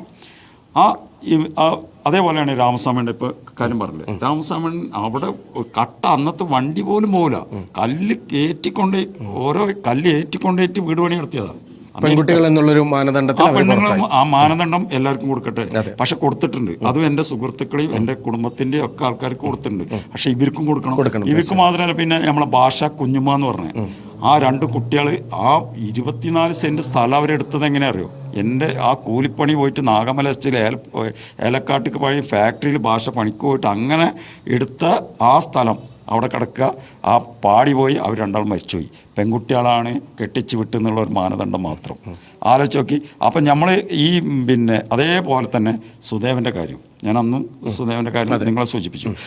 അവരും 5 ആൾ മരിച്ചുപോയി. അമ്മ അടക്കം, സുദേവനടക്കം, അവരെ മക്കളടക്കം മരിച്ചുപോയി. പക്ഷെ ഈ ഒരു മാനദണ്ഡം വെച്ചിട്ട് ആ മാനദണ്ഡം കളയണം എന്ന് പറയും. കാരണം പാവപ്പെട്ടവന് അർഹത, പിന്നെ റേഷൻ കാർഡിൻ്റെ മാനദണ്ഡം വെക്കുമ്പോൾ അർഹത ഇല്ലാത്തവർക്ക് കയറിക്കൂടും. അതിൻ്റെ ശേഷം റേഷൻ കാർഡ് ഉണ്ടാക്കിയിട്ട് വീട് കിട്ടിയോ എന്ന് പരിശോധിക്കണം. അത് പരിശോധിക്കേണ്ടതുണ്ട്. ഈ ഉരുൾപൊട്ടിയ ശേഷം റേഷൻ കാർഡ് ഉണ്ടാക്കിയിട്ട് വീട്ടിൽ കയറിയോ എന്ന് പരിശോധിക്കണം. അത് നമ്മൾ പരിശോധിക്കുന്നുണ്ട്. ഞങ്ങളെ പോലുള്ള നല്ല പിന്നെ ഇത് തീർച്ചയായും ഈ അർഹതപ്പെട്ടവർക്ക് പിന്നെ വീട് വാങ്ങിക്കൊടുക്കാൻ ഇത്തരം ഇത് ഏതായാലും മാതൃകാപരമാണ് താങ്കളുടെ ഒരു പ്രവർത്തനം എന്നുള്ളത്. അല്ല, ഞാൻ പറഞ്ഞില്ല, എനിക്ക് വീട് കിട്ടി, എനിക്ക് മുണ്ടാ കൈ കെട്ടി നിൽക്കാം, വീട് കിട്ടാം. കാരണം ഞാൻ എൻ്റെ അമ്മ പോയി എൻ്റെ അവരൊക്കെ മരിച്ച രംഗം കണ്ടാൽ നമുക്ക് സംസാരിക്കാൻ പറ്റില്ല. കാലില്ല, മുഖം അടിഞ്ഞ് ചീഞ്ഞ് അളിഞ്ഞിട്ടൊക്കെയാണ് കിട്ടിയത്. നമ്മളമ്മനൊക്കെ അങ്ങനെ കിട്ടിയത്, പിന്നെ വികൃതമായിട്ട് കിട്ടിയത്. അപ്പം നമുക്ക് ആ പേരും പറഞ്ഞിട്ടാണ് ഇവന്മാർ മുതലുണ്ടാക്കുന്നത്. അവരുണ്ടാക്കുന്നതിന് പ്രശ്നമല്ല, പക്ഷെ ആർക്കർക്ക് കൊടുക്കണം. കാരണം 11 ആൾ 12 ആൾ വെറുതെ പോയി എന്ന് പറഞ്ഞിട്ട് പൈസ ഉണ്ടാക്കുന്നവരുണ്ട്. ഞാനിതിപ്പോൾ തുറന്നു പറയുന്നത് നമ്മളെ വിഷമം കൊണ്ടാണ്. നമ്മളമ്മയൊക്കെ തൊടാൻ പറ്റൂല ഇത് 10-40 ദിവസം കഴിഞ്ഞിട്ട് കിട്ടിയിട്ട്. അപ്പോൾ നമ്മളൊപ്പം നിന്നതാണ്, നേരം വിളിക്കണവരൊപ്പം നിന്ന്. അപ്പോൾ ആ അവസ്ഥയിൽ എത്ര പേര് അമ്മയൊക്കെ മരിച്ചുപോയി. അവരുണ്ടാക്കി മുതൽ ഈ പിന്നെ മക്കളെ പെൺകുട്ടികളെ എന്നുള്ള രീതിയിൽ ആ മാനദണ്ഡം ഒഴിവാക്കണം. അത് ഞാൻ മന്ത്രിനായിട്ട് ഞങ്ങൾ സംസാരിച്ചിട്ടുണ്ട്, ഇനി സംസാരിക്കും. ഇനി നിങ്ങൾ വിളിക്കുന്ന ഏത് മന്ത്രി അടക്കം നിങ്ങളെ ഒരു ഇതേപോലെ വിളിച്ച് കൂട്ടുകയാണ്. ഞാൻ ഇവരെല്ലാം വിളിച്ച് നിങ്ങൾ ഇതേപോലെ ഒരു ഇതുണ്ട്. കാരണം ഈ പാവപ്പെട്ടവർക്ക് ഈ നീതി വാങ്ങിക്കൊടുക്കണം. അതുവരെ ഞാനുണ്ടാവും. അത് രാഷ്ട്രീയ ഭേദം തന്നെ, ജാതി മതം ഒന്നല്ല, അവർക്ക് കിട്ടണം. ഒരുപാട് ആൾക്കാർക്ക് കിട്ടേണ്ട, അത് കിട്ടണം. അത് നമ്മൾ കാരണം ഇത് നാളെ സംഭവിച്ചു കൂടാന്നില്ലേ ആ ഭാഗങ്ങൾ ഇനിയും. അത് മാത്രമല്ല, ഞാൻ ഒന്നും കൂടി ഞാൻ പറട്ടെ, ആ ചൂരൽമല പിന്നെ മീനാക്ഷീൻ്റെ അപ്പുറത്തേക്ക് ഇപ്പോൾ മണ്ണിടിച്ചിലുണ്ടായിരുന്നു, അവിടെ മണ്ണിടിച്ച് അതിനപ്പുറത്തേക്ക് ഇപ്പോൾ ലോക്കാക്കിയിട്ട് ആ ഭാഗത്തുള്ളവർക്ക് ജീവിക്കാൻ മാർഗമില്ല. ഒരു കാര്യം സംഭവിച്ചു, അത് നമ്മളെ കുറ്റമല്ല, അവിടുത്തെ ജനങ്ങളെ കുറ്റം. ദുരന്തം അനുഭവിക്കുന്നത് മുണ്ടക്കയിൽ ഇപ്പം ഈ ആൾക്കാരല്ലാതെ അവിടെ ഉള്ളവർ ദുരന്തം നല്ല അനുഭവിക്കുന്നുണ്ട്. കാരണം ഒരു മാർഗമില്ല, നമ്മളെല്ലാവരും പക്ഷെ അർഹതപ്പെട്ടവർക്ക് ആ വീട് കിട്ടണം. കാരണം ഇനി 2-3 വീട് ഇപ്പോൾ കയ്യിൽ വെച്ചുള്ള സംഘടനയൊക്കെ വെച്ചുള്ള ആൾക്കാർ ഒരുപാടുണ്ട്. അത് ചൂണ്ടിക്കാണിക്കേണ്ട അവസ്ഥകൾ വരും. ഇവർക്കൊക്കെ കിട്ടിയില്ലെങ്കിൽ ആ രംഗങ്ങളൊക്കെ നമ്മൾ ചൂണ്ടിക്കാണിക്കേണ്ട അവസ്ഥകൾ. തീർച്ചയായും. ഉരുളോട്ടിപ്പോൾ പാടിയിലായിരുന്നു. 12 മണിക്ക് ഞാൻ എണീച്ച് നോക്കുമ്പോഴാണ് ഇതൊക്കെ കഴിഞ്ഞത്. അപ്പോൾ 84 ഇതുപോലെ ഒരു ഉരുളോട്ടലുണ്ടായിരുന്നു, അപ്പോഴും നമ്മളുണ്ട്. അപ്പോൾ ആ ഒരു ഇത് കണ്ട് ഞാൻ ഇപ്പോൾ എന്തോ സംഭവിക്കാൻ പോകുന്നത് തന്നെ ഞാൻ ഇങ്ങനെ മനസ്സിൽ കണക്കൂട്ടി ഞാൻ അടുക്കള ഭാഗത്ത് പോയി വരുമ്പോൾ, ബാത്റൂം പോയി വരുമ്പോഴാണ് പൊട്ടി എൻ്റെ മുന്നിൽ കൂടെ വരുന്നുണ്ടായത്. അതിൽ ഞാൻ ഒരു ചാടി ഇത്രയും വെള്ളത്തിൽ പോയി. അവിടുന്ന് ബാക്കിയായി ഞങ്ങൾ എൻ്റെ ചേച്ചിൻ്റെ മോൻ്റെ പാടി താഴെയുണ്ട്, അവിടേക്ക് ഓടിയപ്പോഴേക്കും നമ്മളെ വീട്ടിലൊക്കെ അപ്പോഴേക്കും വെള്ളം വന്ന് നിറഞ്ഞിട്ട് അപ്പുറം ചാടി. അവിടുന്ന് 3 പ്രാവശ്യം വീണപ്പോഴേക്കും അവരെ വീട്ടിൽ പോയി ഇത്രയ്ക്കും വെള്ളത്തിലായി. എന്നിട്ട് അവിടുന്ന് ഞാൻ എങ്ങനെയൊക്കെയോ കയറി അവരെ വീട്ടിൽ പോയിട്ട് വാതിൽ മുട്ടുമ്പോഴേക്കും അവർ തുറന്നു. അവരെ വീട്ടിലും വെള്ളമായി ബസ് സ്റ്റോപ്പ് കയറി ഞങ്ങളവിടെ നിന്നപ്പോഴേക്കും അവിടെ ഒന്നുമില്ല, സംഭവിച്ചിട്ടില്ല. ആ പാടി മണ്ണ് പൂമ്പാരായി കിടന്നിട്ട് വന്ന് മാന്തിയിട്ടുണ്ട്. ഇപ്പം ആ പാടി കംപ്ലീറ്റ് പൊളിഞ്ഞും കിടക്കുന്നുണ്ട്. എന്നിട്ട് പോയി നമുക്ക് വീടില്ല. അത്രയും ദുരിതം അനുഭവിച്ചിട്ടുണ്ട്. ഇപ്പോഴും നമ്മൾ അനുഭവിച്ചും കൊണ്ടിരിക്കുക. കാരണം നമുക്ക് വാടകയൊന്നുമില്ല, ഈ 9,000 മാത്രമേ ഉള്ളൂ. അതുകൊണ്ട് ഇപ്പം ഇനി എത്ര കിട്ടും? കിട്ടിക്കഴിഞ്ഞാൽ നമ്മൾ എന്ത് ചെയ്യും? ഇത്രയും പ്രായമായി. അല്ല, ഇത് ഈ 9,000 കിട്ടുന്നതിന് ഒരു പരിധി ഉണ്ടാവുമല്ലോ, സർക്കാരിന് എപ്പോഴും തരാനുള്ള ഒരു ഇതുണ്ടാവില്ലല്ലോ. അപ്പം ഈ ടൗൺഷിപ്പിന്റെ നിർമ്മാണമൊക്കെ പൂർത്തിയായി കഴിഞ്ഞാൽ പിന്നെ അതിനെക്കുറിച്ചൊരു മാസം ഞാൻ ആശുപത്രിയിൽ കിടന്നു. അതെ, പുറത്തൊക്കെ പരിക്കുണ്ടായിട്ട് കിടന്നു. എന്നിട്ട് പോലും ഞാൻ പറഞ്ഞിട്ടില്ല. കാരണം ഒന്നും പറഞ്ഞിട്ട് കാര്യമില്ല, നമ്മളെപ്പോലുള്ളവരൊന്നും പറഞ്ഞിട്ടൊരു കാര്യമില്ല. അങ്ങനെ നമ്മൾ ഇതുവരെ അങ്ങനെ ജീവിച്ചു. ഇനി എന്ത് ചെയ്യുന്നുള്ളൊരു നല്ല ആശങ്ക നമുക്കുണ്ട്. ഓക്കെ, എന്തായാലും മന്ത്രിമാരുൾപ്പെടെ അല്ലെങ്കിൽ നമ്മുടെ ഭരണകൂടം ഉൾപ്പെടെ 4 പ്രാവശ്യം ഞാൻ കളക്ടർ കൊടുത്ത് എല്ലാ ചീട്ടും ഞാൻ എല്ലാം കൊടുത്തു. ഇതിനൊരു നടപടി ഉണ്ടാവട്ടെ എന്നാണ് നമ്മുടെ ഈ ഒരു പരിപാടിയിലൂടെങ്കിലും ഈ ഒരു ദുരിതം. ഇപ്പോൾ പിന്നെ അവർ പുറമേ നിന്ന് ഞാൻ ആഭരണം വാങ്ങി വെച്ചതൊക്കെ അവർ എടുക്കണം. ഞാൻ എങ്ങനെയൊക്കെ ഒന്നൊക്കെ എടുത്തു കൊടുത്ത്. ഇപ്പോൾ ആ അതൊക്കെ ബാങ്കിലുമാണ്, എല്ലാം ബാങ്കിലും. ഇപ്പോഴും മറ്റാളുടെ സ്വർണം പണയം വെച്ചതാണ്, അതൊക്കെ ബാങ്കിലും ഉണ്ട്. അപ്പോൾ അതൊക്കെ ഇപ്പോൾ ഇതിൽ നമുക്കൊന്നും ചെയ്യാനും കഴിയുന്നില്ലല്ലോ. അപ്പോൾ ആ ഒരു വിഷമങ്ങൾ നമുക്ക് നല്ലോണ്ട്. കാരണം എനിക്കിനി അധ്വാനിച്ചത്ര അധികം അധ്വാനിക്കാനൊന്നും എനിക്ക് കഴിയില്ല. കാരണം ഇത്രയും പ്രായമായി. നേരത്തെ എസ്റ്റേറ്റിലായിരുന്നു. പിന്നെ ഞാൻ 17 വർഷമായി സർവീസ് പണി വേണ്ട വെച്ചിട്ട് അങ്ങനെ ഇരിക്കുകയായിരുന്നു. ഇതെല്ലാം എൻ്റെ കൺമുന്നിൽ ഞാൻ കണ്ടതാണ്. അങ്ങനെ എങ്ങനെയോ ബാക്കിയായതാണ്. പോയിക്കാണെങ്കിൽ പിന്നെ ഇത് പറയാനുള്ള ഇടവരില്ലായിരുന്നു. എന്താ എനിക്ക് പറയാനുള്ളത് എന്താണെന്നോ, പിന്നെ ഹിയറിങ് നടത്തുമ്പോൾ പിന്നെ അതിൽ എനിക്ക് എൻ്റെ വീടിന് ഞാൻ ഹിയറിങ് നടന്നുകൊണ്ടിരിക്കുമ്പോൾ എൻ്റെ റേഷൻ കാർഡാണോ വെക്കേണ്ടത്, എൻ്റെ വാപ്പാൻ്റെയാണോ വെക്കേണ്ടത്? എൻ്റെതല്ലേ. പക്ഷെ അന്ന് ADM ചെയ്ത പണി എന്താ വെച്ചാൽ വാപ്പാൻ്റെ റേഷൻ കാർഡാണ് അന്ന് വാങ്ങിയത്. അപ്പോഴേ മൂപ്പർക്ക് സംശയമുണ്ട്. മൂപ്പരിൻ്റെ അടുത്ത് 2-3 പ്രാവശ്യം ചോദിച്ചാൽ അതെന്താ തറവാട് വീടിൻ്റെ പിന്നെ റേഷൻ കാർഡ് വാങ്ങി വെച്ചത് അവർ, അതിൻ്റെ കോപ്പി എന്താ വാങ്ങി വെച്ച്. ഞാൻ പറഞ്ഞാൽ എന്താണെന്ന് അറിയില്ല, അത് അന്നത്തെ ഒന്നും നമുക്കന്ന് അത് അറിയില്ലല്ലോ, എന്താണെന്ന് അറിയില്ലല്ലോ. അപ്പോൾ എല്ലാ ഉദ്യോഗസ്ഥന്മാരെയും തെറ്റിദ്ധരിപ്പിച്ചിരിക്കുകയാണ് ഈ ADM. പിന്നെ നമ്മളത് ഒരു രേഖ ഞാൻ ചോദിക്കുന്നതുകൊണ്ട് വേറൊരു ഇതല്ല. അപ്പൊ എന്താണ് ADM അത്തരത്തിലൊരു ഇതിലേക്കുള്ള കാരണം എന്താണ്? അത് കാരണം പറഞ്ഞാൽ എൻ്റെ ആങ്ങളുടെ മോന് ജീവിച്ചിരിക്കണ്ടല്ലോ, അപ്പോൾ തറവാട് ഓനിക്കാണ് പോവുക. അപ്പോൾ ഇവർ പഞ്ചായത്ത് പോയിട്ട് എല്ലാ രേഖയും ഈ ആങ്ങളൻ്റെ സ്വത്ത് മുതലാണെന്ന് പറഞ്ഞിട്ടാണ് അവർ എഴുതിയിട്ട് ADM ഏൽപ്പിച്ചിരിക്കണെന്ന്. അപ്പോൾ ഇതിൻ്റെ അകത്ത് പറഞ്ഞു, അപ്പോൾ ഞാൻ 2 പ്രാവശ്യം പോയപ്പോൾ ഇതിൻ്റെ അകത്ത് പറഞ്ഞ് ഇവിടെ അങ്ങനെയാണ്, ആ രേഖയാണ് ഇവിടെ കിട്ടിയിട്ടുള്ളത്, അബ്ദുൽ സലാമിൻ്റെ പേർക്കാണ് സ്വത്ത് മുതലും, വാപ്പാൻ്റെയും ഇമ്മാൻ്റെയും പേർക്കല്ല. പിന്നെ അത് ഇവിടെ ഒരു സ്ത്രീയും പയ്യനും വന്നിട്ടാണ് കൊണ്ടു തന്നിട്ടുള്ളത് പറഞ്ഞു. അപ്പോൾ നമുക്കറിയാം നമ്മളെ ആങ്ങളുടെ മോനും നാത്തൂൻ്റെ ഉമ്മയാണ് അത് ചെയ്തിട്ടുണ്ടാകുക എന്ന് നമുക്കറിയാം. നമ്മൾ ഇതുവരെ അത് ചോദിക്കാനും പോയിട്ടില്ല കേട്ടോ. ഇത് തെറ്റിദ്ധരിപ്പിച്ചതുകൊണ്ട് ഇത് ജനങ്ങളെന്ന് അറിയണം, ഉദ്യോഗസ്ഥന്മാരും ഇത് അറിയണം, നമ്മളെ ഭാഗത്ത് തെറ്റില്ല എന്ന് അറിയാൻ വേണ്ടിയിട്ടാണ് ഇപ്പം ഞാൻ പറഞ്ഞത്. പിന്നെ പറഞ്ഞു ഒരു കാരണം, നിങ്ങളെ ഒരു രേഖ ഇവിടെ വന്നിട്ടില്ല, നിങ്ങൾ സ്കൂൾ റോഡിലും ഇല്ല, മുണ്ടക്കൈയിലും ഇല്ല. അപ്പോൾ ഞങ്ങൾ അങ്ങനെ പഞ്ചായത്ത് പോയി, വില്ലേജിൽ പോയി, എല്ലാ കടലാസും രേഖകളും കൊണ്ടുവന്നു. നമ്മൾ 6 വർഷമായിട്ട് സ്കൂൾ റോട്ടിലുണ്ട്. 7 വർഷമായിക്കാണ് ഞങ്ങൾ വാടകയ്ക്ക് പോയിട്ട്. അത് മുണ്ടക്കായിന്നും ആ കണക്കുമാണ് പോയത്. 7 വർഷമായി നമ്മൾ അവിടെ ഇല്ല. സ്കൂൾ റോട്ടിലത്തെ മെമ്പർ അന്ന് പറഞ്ഞത്, മെമ്പറെ കുറ്റം പറയല്ല, മെമ്പർ പറഞ്ഞെന്ന് അവർ ഇവിടുന്ന് പോയിട്ടുണ്ടാക്കും, അവിടെ താമസമല്ല എന്ന് അങ്ങനെ പറഞ്ഞു. എന്താ വെച്ചാൽ മെമ്പർ പോയിട്ട് കുറച്ചായല്ല, അവിടുന്ന് മേപ്പാടിയാണല്ലോ മെമ്പർ താമസം. അപ്പോൾ മൂപ്പര് നമ്മളെ കാണാത്തോണ്ടായിരിക്കും. പക്ഷെ അതിൻ്റെ തൊട്ട് മുന്നൊക്കെ എന്നോട് വന്നിട്ട് മൂപ്പരെ ചോദിക്കലൊക്കെ ഉണ്ട്, എൻ്റെ ഹസ്ബൻഡിൻ്റെ ചോദിക്കലൊക്കെ ഉണ്ട്. പിന്നെ രേഖകളൊന്നും കിട്ടിയിട്ടില്ല. പഞ്ചായത്തിൽ എല്ലാ രേഖ ഈ ADM നമ്മൾ ഏൽപ്പിച്ചിരിക്കണ്. അതെന്താണ് അവർ ചെയ്തെന്ന് നമുക്കറിയില്ല. അതാണ് ഇതിൽ സംഭവിച്ചിട്ടുള്ളത്. പക്ഷെ എല്ലായിടത്തും ഇത് വരുന്ന ഉദ്യോഗസ്ഥന്മാരോടൊക്കെ ഇപ്പോൾ ഹിയറിംഗ് അന്ന് ഓൺലൈനായിട്ട് കഴിഞ്ഞല്ലോ തിരുവനന്തപുരത്ത്, അവരെയും തെറ്റിദ്ധരിപ്പിച്ചിരിക്കണ്. അത് എനിക്ക് അവിടുന്ന് ഒരു കത്ത് വന്നിക്കണ് മറുപടി. നമ്മൾ എനിക്ക് വീടിന് ഞാൻ കൊടുത്തതിൻ്റെ ഒരു മറുപടി വന്നത് തറവാട് വീടിൻ്റെ വെച്ചിട്ടാണ്. അപ്പോൾ എനിക്കിപ്പോൾ ഇങ്ങനെ മനസ്സിലാകാൻ കഴിഞ്ഞത് അതാണ്, ഇതൊക്കെ തെറ്റിദ്ധരിപ്പിച്ച് ഇങ്ങനെ. അങ്ങനെ അന്ന് ആ ഓൺലൈൻ മീറ്റിങ്ങിന് കയറിയപ്പോൾ ആ സാറ് ചോദിച്ചു, ഈ 10 വയസ്സായ കുട്ടി ആരെടുത്താ പഠിക്കണമെന്ന്. അപ്പോൾ 10 വയസ്സായ കുട്ടിയല്ലല്ലോ, 10ാം ക്ലാസ് പഠിക്കണ കുട്ടിയാണ് പറഞ്ഞു. അപ്പോൾ ഇതൊക്കെ മുൻകൂട്ടി ഈ തിരുവനന്തപുരത്തെ സാറുമാരോടും തെറ്റിദ്ധരിപ്പിച്ചിക്കണ്. അങ്ങനെയാണ് എനിക്ക് മനസ്സിലാക്കാൻ കഴിഞ്ഞത്. അപ്പോൾ കുറേ തെറ്റിദ്ധാരണകൾ നടന്നിട്ടുണ്ട്. പിന്നെ അനിയത്തിൻ്റെ മോളെ കാര്യമാണ് പ്രത്യേകിച്ച് എടുത്ത് പറയുക, എല്ലാവരുടെ കാര്യവും അങ്ങനെ ഒരുപാട്. ഇപ്പോൾ ഈ വിജയം പറഞ്ഞ പോലെ ഭാഷ, പിന്നെ ഓരോ മക്കളുണ്ട്, എൻ്റെ അനിയത്തിൻ്റെ ഒരു മോള്, ആരുമില്ല. ഇവരെ ഈ രാമസ്വാമി അണ്ണൻ്റെ ഷൈല എല്ലാ പ്രാവശ്യം എൻ്റെ ഒപ്പം ഉണ്ടായാലുണ്ട്. എല്ലാ ചാനലിൽ വരുമ്പോൾ ഷൈല വരും. ഇതിപ്പോൾ നമുക്ക് വേണ്ടി സംസാരിക്കുക പറഞ്ഞാൽ നമ്മളെ ഈ ഒരു വിജയനുണ്ട്. അതേപോലെ നമ്മളെ ഗ്രൂപ്പിൽ പിന്നെ അജയ് ഘോസ്, ഓന് എന്നും നമ്മൾ നിരന്തരം വിളിച്ച് കാര്യങ്ങൾ സംസാരിക്കും. എവിടെ ഉണ്ട് ചാനലിൽ വരുന്നുണ്ടെങ്കിലും നമ്മളടുത്ത് പോയി നമ്മളെ കാര്യങ്ങൾ എന്നും കലക്ടറേറ്റിൽ എത്രേ പോവുക. നമുക്ക് തന്നെ വിഷമമാകാൻ തുടങ്ങി. ഇത് കാണുന്നവർക്ക് ചിരിക്കാനാ, അവർക്ക് ചിരിയാ വരിക. നമ്മൾ ഇങ്ങനെ ഈ നടക്കുന്നുണ്ട്, നമ്മളെ അവസ്ഥ നമുക്കെല്ലാം അറിയാം. നമ്മളന്ന് ആ 3 ആൾ ഓടി രക്ഷപ്പെട്ട് ഞങ്ങൾക്ക് മാത്രമേ അറിയുള്ളൂ. ബോധം വരെ ഇല്ലാത്ത അവസ്ഥയിലായിരുന്നു. എത്രയോ ദിവസം കഴിഞ്ഞ് എൻ്റെ ആങ്ങളൊക്കെ മരിച്ച ബോഡി വരെ ഞാൻ കണ്ടിട്ടില്ല. ഓനെയാണ് അവിടെ നിന്ന് ഫസ്റ്റ് കിട്ടിയത്, എൻ്റെ ആങ്ങളുടെ ബോഡിയാണ്, ഞാൻ കണ്ടിട്ടില്ല. എന്താ വെച്ചാൽ അവൻ മരിച്ചിട്ടില്ല. നമ്മൾ ഓലെ വിളിച്ച കാരണം അവർ രക്ഷപ്പെട്ട്. ഫോണൊന്നും ഉണ്ടാവില്ല, ഫോണൊക്കെ പോയിട്ടുണ്ടാവും, ഏതോ റിസോർട്ടിലുണ്ട് എന്നുള്ള അങ്ങനത്തെ ഒരു മെൻറ്റാലിറ്റിയാണ്. ഇപ്പോഴാണ് ഓല് മരിച്ചു പോയ പോലെ ആരും എൻ്റെ ഒപ്പം ഇല്ല എന്നുള്ളൊരു മനസ്സിപ്പോഴാണ് വന്നുകൊണ്ടിരിക്കുന്നത്. അതുകൊണ്ടാണ് ഇപ്പോൾ നമുക്ക് അസുഖങ്ങളും കാര്യങ്ങളൊക്കെ കൂടി വരുന്നത്. അപ്പൊ കുറെ തെറ്റിദ്ധാരണകൾ ഉണ്ടല്ലോ. അത് ഈ മന്ത്രി ആയാലും ഇപ്പൊ കലക്ടറേറ്റിലായാലും ഇപ്പൊ പാടിയിലായാലും എവിടെയുള്ള ഒക്കെ ഞങ്ങളെ പോലത്തെ ആളുകൾക്ക്, ഇപ്പൊ ഇവിടെ കൂടിയ ആളുകൾക്ക് ആർക്കും എല്ലാവരും സംസാരത്തിന് എല്ലാവരും അർഹതപ്പെട്ടത് തന്നെയാണ്. ഇവർക്കൊന്നും ഇല്ലാത്തവരാ, വീടില്ല, മറ്റു സാമ്പത്തിക. പാടിയിലായാലും പാടിയിൽ ഇവിടെ അല്ല, ഗൾഫിലുള്ള ആൾക്കാര് ആ ഓരോ പൊളിഞ്ഞു പോയ പാടിന്റെ നമ്പർ വെച്ചിട്ട് അവർക്ക് വീട് കൊടുത്തിട്ടുണ്ട്. കൊടുത്തോട്ടെ, അതേ കാറ്റഗറിയിൽ അപ്പൊ മറ്റുള്ളവർക്കും കൊടുക്കണം. അതാണ് എനിക്ക് പറയാനുള്ളത്.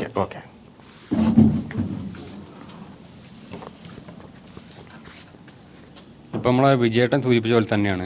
ഇപ്പോൾ വിജയേട്ടനക്ക് ഇപ്പോൾ ലിസ്റ്റിലൊക്കെ പേര് വന്ന്, ഇപ്പോൾ മൂപ്പർക്ക് വേണിച്ചാൽ നമ്മളെ കൂടെ വരണ്ട, ഞങ്ങളുടെ കാര്യം സംസാരിക്കണ്ട. പക്ഷേ മൂപ്പര് മാത്രമുള്ളൂ ഇപ്പോൾ നമ്മളെ കാര്യങ്ങളൊക്കെ സംസാരിക്കാനും ഇടപെടാനൊക്കെ ഉള്ളത്. അതുപോലെ തന്നെ ഞങ്ങളുടെ കൂടെ കുറച്ച് പേരുണ്ടായിരുന്നു, ഞങ്ങൾ ഗ്രൂപ്പൊക്കെ തുടങ്ങി, അതിൽ കുറച്ച് പേരുണ്ടായിരുന്നു ഞങ്ങൾക്ക് വേണ്ടി സംസാരിക്കാൻ. പക്ഷേ അവർക്ക് കിട്ടേണ്ടത് കിട്ടിയപ്പോൾ അവർ മിണ്ടുന്നില്ല, അവരിപ്പോൾ ഞങ്ങൾക്ക് വേണ്ടി സംസാരിക്കുന്നില്ല. അപ്പോൾ അവർ സൈലൻ്റായി, അവർക്കെല്ലാം കിട്ടി, എല്ലാം ഇതായി. അതുപോലെ തന്നെ ഒരു കാര്യം പറയാനുള്ളത്, ഞാൻ നിങ്ങൾക്ക് പേഴ്സണലായിട്ട് പറഞ്ഞൊരു കാര്യമാണ്. നമ്മളെ ചൂരൽമല ശിവക്ഷേത്രത്തിൽ അവിടെ 15 വർഷത്തോളം ജോലി ചെയ്തൊരു പൂജാരി ഉണ്ട്. ഒരു പാവപ്പെട്ട കുടുംബമാണ്. ആ പാവപ്പെട്ട കുടുംബത്തിന് മരിച്ചതിൻ്റെ 8 ലക്ഷം കിട്ടിയിട്ടുള്ളൂ. ഈ കുടുംബം ലിസ്റ്റിൽ വന്നതാണ്. അത് ആരൊക്കെയോ പാര വെച്ചിട്ട് ആ ലിസ്റ്റിൽ നിന്ന് അവരെ ഒഴിവാക്കി. ഇപ്പോൾ അവരൊരു പ്രായമായ ഒരു അമ്മയും 2 മക്കളുമാണ്. 7,000 രൂപയാണ് അവർക്ക് സാലറി കിട്ടുന്നത്. അപ്പോൾ അവർ വളരെ ദുരിതത്തിലാണ് ഇപ്പോൾ ഉള്ളത്. മക്കൾ, ഒരു പെൺകുട്ടി, ഒരു മോള് ഇപ്പോൾ IS ആകാൻ വേണ്ടി പഠിക്കുകയാണ്. കോയമ്പത്തൂരത്തെ പഠനം കഴിഞ്ഞ് ഇപ്പോൾ ചെന്നൈ യൂണിവേഴ്സിറ്റിയിലാണ് പഠിക്കുന്നത്. അപ്പോൾ അവർക്കൊരു വേറൊരു നിവൃത്തിയില്ല. അപ്പോൾ അവരെയും കൂടി അവർക്ക് വേണ്ടി ഒന്ന് സപ്പോർട്ട് ചെയ്യണം. കാരണം വെച്ചാൽ അവർക്ക് വേണ്ടി സംസാരിക്കാനൊന്നും ആരുമില്ല. അങ്ങനെ ഒരുപാട് പേര് നഷ്ടപ്പെട്ടവരാണ്. പക്ഷെ അവർക്ക് സംസാരിക്കാനും ഇങ്ങനെയുള്ള വേദികളിൽ വരാനൊന്നും കഴിയാത്ത ഒരുപാട് പേരുണ്ട്. നമ്മളെ ബത്തേരിന്റെ ബോർഡറാണ്, അയ്യങ്കൊല്ലി എന്ന് പറയും. ബത്തേരിയിൽ നിന്ന് ഒരു 30 കിലോമീറ്റർ അവിടെയാണ് അവർ താമസിക്കുന്നത്. അത് തമിഴ്നാടും കേരളം ഒരു ബോർഡറാണ്. അതിന്റെ ഒരു പേരിലാണ് ഇവരിപ്പോൾ ഒഴിവായിട്ടുള്ളത്. ഫസ്റ്റ് ലിസ്റ്റിൽ വന്നതാണ്, പക്ഷെ അത് ആരൊക്കെയോ പാര വെച്ചിട്ട് അതൊക്കെ പോയിട്ടുണ്ട്, വെട്ടിപ്പോയിട്ടുണ്ട്. അക്കാര്യമാണ് പറയാനുള്ളത്. ഓക്കെ, നമ്മളിപ്പോൾ മന്ത്രിയായാലും കളക്ടറായാലും ഉദ്യോഗസ്ഥന്മാരായാലും ഇപ്പം നമ്മൾ നല്ല പ്രതീക്ഷയിലാണ്, ഭരണം മാറി പ്രതീക്ഷയിലാണ്. അപ്പോൾ എല്ലാവർക്കും വീട് കിട്ടും എന്നൊരു പ്രതീക്ഷയുണ്ട്.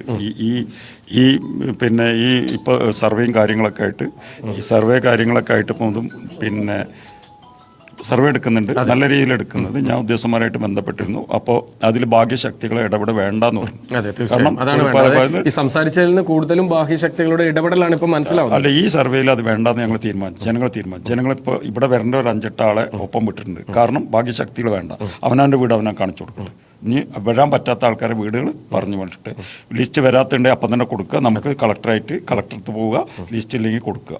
കാരണം നിർബന്ധമാണ്. കാരണം പിന്നെ അർഹതപ്പെട്ടവൻ ഒരു കാരണവശാലും ലിസ്റ്റിൻ്റെ പുറത്ത് പോകാൻ പാടില്ല എന്നുള്ളത് നമുക്ക് പിന്നെ അത് ഞങ്ങൾ നിർബന്ധം. കാരണം ഇതിലിപ്പോൾ കിട്ടിയത് മുഴുവൻ അർഹതയില്ലാത്തവർ, കൂടുതലും അർഹതയില്ലാത്തവരുണ്ട്. അത് നിങ്ങൾക്ക് പേര് ഞങ്ങൾ വേണമെങ്കിൽ പേഴ്സണൽ തരാം. എല്ലാം ഞങ്ങൾ വേറെ ഡീറ്റെയിൽസ് എടുത്തിട്ടുണ്ട്. അപ്പോൾ അത് ഇനിയിപ്പോൾ കിട്ടിയവരെ കാര്യം നമ്മൾ പറഞ്ഞിട്ട് കാര്യമില്ല. ഇനി കിട്ടാനുള്ളവരെ കൂടിച്ചേർക്കുക, മന്ത്രിൻ്റെ ശ്രദ്ധപ്പെടുത്തുക. മന്ത്രിനെ ഞങ്ങൾ കാണുന്നുണ്ട്, ഇവരെ കൂട്ടിയിട്ട് കളക്ടറേറ്റിൽ ഒന്നും കൂടി പോകുന്നുണ്ട്. എന്തായാലും ഈ ലിസ്റ്റ് അടുത്ത് വരുമ്പോൾ ഈ സർവേ കഴിയുമ്പോൾ അതിലുണ്ടാവും എന്നുള്ള പ്രതീക്ഷയിലാണ് ഞങ്ങൾ ഇവിടുന്ന് പോകുന്നത്. അപ്പോൾ നിങ്ങൾ തീർച്ചയായും ഞങ്ങളുടെ എല്ലാവിധ സഹകരണവും അതിൽ മന്ത്രിമാരുടെ ശ്രദ്ധയിൽപ്പെടുത്തുന്ന ഉൾപ്പെടെയുള്ള കാര്യങ്ങളുണ്ട്. അതുകൊണ്ടാണ് നമ്മൾ ഈ ഇത്തരം ആളുകൾക്ക്, കാരണം കഴിഞ്ഞ തവണ നമ്മുടെ വാർഷികത്തിന് ഈ ഒരു പരിപാടി നടത്തിയപ്പോൾ തന്നെ ഞങ്ങൾക്ക് തോന്നി പലരും അർഹതപ്പെട്ട പലരും ഇതിൽ നിന്നും പുറത്താണെന്നുള്ളൊരിത്. അതുകൊണ്ടാണ് അവരെ മാത്രം വിളിച്ചുകൊണ്ട് ഞങ്ങൾ ഇത്തരത്തിലൊരു പരിപാടി. അത് മാത്രമല്ല, എനിക്ക് വീട് കിട്ടിയിട്ടുണ്ട്. ഞാൻ ഇവർക്ക് വേണ്ടി ആരെങ്കിലും ഒരാൾ വേണം. തീർച്ചയായും അദ്ദേഹം സൂചിപ്പിച്ചു ആ കാര്യം. ആരെങ്കിലും വേണം. കാരണം അത്രയും സാധാരണക്കാരാണ്, അവർക്ക് പറയാൻ അറിയില്ല, ചെയ്യാൻ അറിയില്ല, ഒരു ഒപ്പിടാൻ അറിയില്ല, മുന്നിട്ടിറങ്ങാൻ പോലും ആളില്ലാത്ത, വണ്ടിയിൽ ബോർഡ് വരെ വായിക്കാൻ അറിയാത്ത ആൾക്കാരാണ്. അപ്പോൾ അവരെ അവസ്ഥ ഉദ്യോഗസ്ഥൻ മനസ്സിലാക്കുക. മന്ത്രി, കാരണം നമ്മൾ രാഷ്ട്രീയ നേതാക്കൾ എന്തിനാണ് അറിയോ, ഇങ്ങനെ സാധാരണക്കാർക്ക് വേണ്ടിയിട്ട് അവർ അർഹതപ്പെട്ടിട്ടുണ്ടെങ്കിൽ, അല്ലെങ്കിൽ അർഹതപ്പെട്ടില്ല അവരോട് പറഞ്ഞ് മനസ്സിലാക്കുക നിങ്ങൾക്ക് അർഹതല്ല, അതുകൊണ്ട് നിങ്ങൾക്ക് വീട് കിട്ടൂല. പക്ഷെ അർഹത ഉണ്ടായിട്ടും അവർ പുറന്തള്ളുമ്പോൾ പിന്നെ പെൺകുട്ടികളെ മാനദണ്ഡം ഒഴിവാക്കുക. അവ പകുതി കൊടുത്തിട്ട് പകുതി കൊടുക്കുക, അല്ലെങ്കിൽ ആദ്യം മുതലേ അങ്ങനെ പാടി എന്നുള്ള ഒരു മാനദണ്ഡം ഇതിന് ഒഴിവാക്കണം. അർഹതപ്പെട്ട ആൾക്കാർക്ക് അവിടെ ഇനി താമസിക്കാൻ കഴിയില്ല. ഇനി ഈ ഒരു വ്യക്തികൾ അവിടെ പോയി താമസിക്കില്ല. അതുകൊണ്ട് അത് മന്ത്രിയായും കളക്ടറും ഞങ്ങൾ താഴ്മയോടെ അവരോട് അപേക്ഷിക്കുന്നു, ഇവർക്ക് ഈ ലിസ്റ്റിൽ ഉൾപ്പെടുത്തണം. ഓക്കെ, അവസാനമായി ചേച്ചിക്ക് എന്താണ് പറയാനുള്ളത്? അവസാനം അതന്നെ ഞാൻ പറയാനുള്ളത് പറഞ്ഞില്ലേ. ഇതന്നെ ഇതിപ്പോൾ കിട്ടുന്ന ഒരു ബിസിനസ് ഉണ്ട്, ഇതിലും കൂടി ഞങ്ങൾക്ക് കിട്ടിയിട്ടില്ലെങ്കിൽ പിന്നെ ഞങ്ങൾക്ക് ജീവിക്കാൻ ഒരു മാർഗ്ഗമല്ല. അതുകൊണ്ട് കഴിയണതും നിങ്ങൾ ഇതിൽ ഞങ്ങൾക്ക് എന്തെങ്കിലുമൊക്കെ സഹായം ചെയ്ത് തരണം. പക്ഷെ റാട്ടപ്പാടിയിൽ ഞങ്ങളുണ്ടായിരുന്ന വീട്ടിലെ പകുതി ആൾക്കാർക്ക് ആ പാടിയിലുള്ളവർക്ക് വീട് കിട്ടിയിട്ടുണ്ട്. പക്ഷെ എൻ്റെ പേര് ഒന്നിലും ഉൾപ്പെടുത്തിയിട്ടില്ല, ഒരു സാധനമില്ല. ഒരു 3 പ്രാവശ്യം ഞങ്ങൾ കളക്ടറിനെ പോയിട്ട് അപേക്ഷ കൊടുത്ത് മേടിച്ച് വെക്കുകയല്ലാതെ ഒരക്ഷരം അവർ പറയുകയോ പിടിക്കുകയോ ഒന്നും ചെയ്തിട്ടില്ല. അതുകൊണ്ട് എനിക്ക് എങ്ങനെയെങ്കിലും എനിക്കൊരു വീട് എനിക്ക് റെഡിയാക്കി തരണം, അല്ലെങ്കിൽ എനിക്കൊരു വഴിയുമില്ല, എനിക്ക് വേറെ ഒരു മാർഗവും ഇല്ല. മുഖ്യമന്ത്രി VD സതീശൻ, റവന്യൂ മന്ത്രി AP അനിൽകുമാർ, കൃഷി മന്ത്രി T സിദ്ദിഖ്, അദ്ദേഹം വയനാടിന്റെ ചുമതലയുള്ള മന്ത്രിയാണ്. ഈ ദുരന്തങ്ങളിലൊക്കെ തന്നെ അദ്ദേഹത്തിന്റെ പ്രവർത്തനങ്ങൾ എല്ലാം തന്നെ നമ്മൾ കണ്ടതാണ്. ഈ ദുരന്തബാധിതരുടെ ഓരോ പ്രശ്നങ്ങളും മന്ത്രി T സിദ്ദിഖിന് കൃത്യമായി തന്നെ അറിയാം. ഇപ്പോൾ ഈ ഒരു പരിപാടിയിൽ വന്ന് ഏകദേശം ശ്രീ വിജയൻ മഠത്തിൽ സൂചിപ്പിച്ചതുപോലെ 90ഓളം കുടുംബങ്ങൾ അർഹരായിട്ടും ഈ ലിസ്റ്റിൽ ഉൾപ്പെടാതെ നിൽക്കുന്നുണ്ട്. അവരെ ഒരിക്കലും പിന്തള്ളിക്കൂടാ. കാരണം നേരത്തെ ചേച്ചിയൊക്കെ സൂചിപ്പിച്ചതുപോലെ തന്നെ ഒരുപാട് ദുരന്തങ്ങൾ, കഴുത്തിന്റെ മേലേക്ക് പോലും വെള്ളം വന്ന് അതിൽ നിന്നും നീന്തി രക്ഷപ്പെട്ട നിരവധി പേരുണ്ട്. എല്ലാം നഷ്ടപ്പെട്ടു. ഇനി ഒന്നിൽ നിന്നും തുടങ്ങണം ഇവരുടെ ജീവിതം. അതിനായി എല്ലാ മാനദണ്ഡങ്ങളും ഇപ്പോഴുള്ള സർവേയിൽ ഇവർക്കെല്ലാം തന്നെ ഇപ്പോൾ തൃപ്തരാണ്, അല്ലെങ്കിൽ ഇവരെല്ലാം ഉൾപ്പെടുത്തുമെന്നുള്ളതാണ്. ഈ ഈ ഇതിനു മുൻപ് നമ്മൾ കഴിഞ്ഞ വാർഷികത്തിന് നമ്മൾ നടത്തിയ പരിപാടിക്ക് ശേഷം റവന്യൂ മന്ത്രി വയനാട്ടിൽ ഉൾപ്പെടെ വന്നതിന് ശേഷം അദ്ദേഹം പറഞ്ഞൊരു കാര്യം ഇത് തന്നെയാണ്. അർഹരായവരെ മുഴുവൻ ലിസ്റ്റിൽ ഉൾപ്പെടുത്തും എന്നുള്ള കാര്യം. തീർച്ചയായും ഇവരെല്ലാം തന്നെ അർഹരാണ്. ഇവരുടെ ഓരോ വാക്കുകളും നമ്മൾ കൃത്യമായി കേട്ടതാണ്. എങ്ങനെ ഇവർ അർഹർ എന്ന് ചോദിച്ചു കഴിഞ്ഞാൽ സ്വന്തം പെൺമക്കൾ ഉള്ളത് കൊണ്ട് അനർഹർ എന്ന് പറയുമ്പോൾ ഒരിക്കലും അംഗീകരിക്കാൻ പറ്റാത്തത്, അല്ലെങ്കിൽ പാടി റൂമുകളിൽ താമസിച്ചത് കൊണ്ടോ വാടക വീടുകളിൽ താമസിച്ചത് കൊണ്ടോ ഒന്നും ഇവർ അനർഹരുടെ പട്ടികയിലേക്ക് യാതൊരു കാരണവശാലും ഉൾപ്പെടുത്തേണ്ട ആവശ്യമില്ല. കാരണം അതിന് ഏറ്റവും പ്രധാനപ്പെട്ട വിഷയം എന്നുള്ളത് ഇവർക്ക് ഇനി മുന്നോട്ടുള്ള ജീവിതം അല്ലെങ്കിൽ തലചായ്ക്കാൻ ഒരു വീട് എന്നുള്ള ഒരു സ്വപ്നം മാത്രമായി ഇവർക്കെല്ലാം തന്നെ അവശേഷിക്കുകയാണ്. അതുകൊണ്ട് കൃത്യമായി തന്നെ മുഖ്യമന്ത്രിയും റവന്യൂ മന്ത്രിയും വയനാടിന്റെ ചുമതലയുള്ള മന്ത്രി ടി സിദ്ദിഖ് ഉൾപ്പെടെയുള്ളവരെല്ലാം തന്നെ ഇവരെ ഇനിയൊരു പരിപാടിയിലോ അല്ലെങ്കിൽ ഇനി സർക്കാർ ഓഫീസുകളിലോ കയറി ഇറങ്ങേണ്ട ഒരു അവസ്ഥയിലേക്ക് ഇവരെ മാറ്റരുത് എന്ന് മാത്രമാണ് ഞങ്ങൾക്ക് സൂചിപ്പിക്കാനുള്ളത്. അതിനോടൊപ്പം തന്നെ ഈ അർഹരായ മുഴുവൻ ആളുകൾക്കും വീട് നൽകാനുള്ള ഒരു അടിയന്തര നടപടി കൂടി സർക്കാർ സ്വീകരിക്കേണ്ടതുണ്ടെന്ന് ഓർമ്മപ്പെടുത്തിക്കൊണ്ട് ഈ പരിപാടി ഇവിടെ പൂർണ്ണമാകുന്നു. നമസ്കാരം.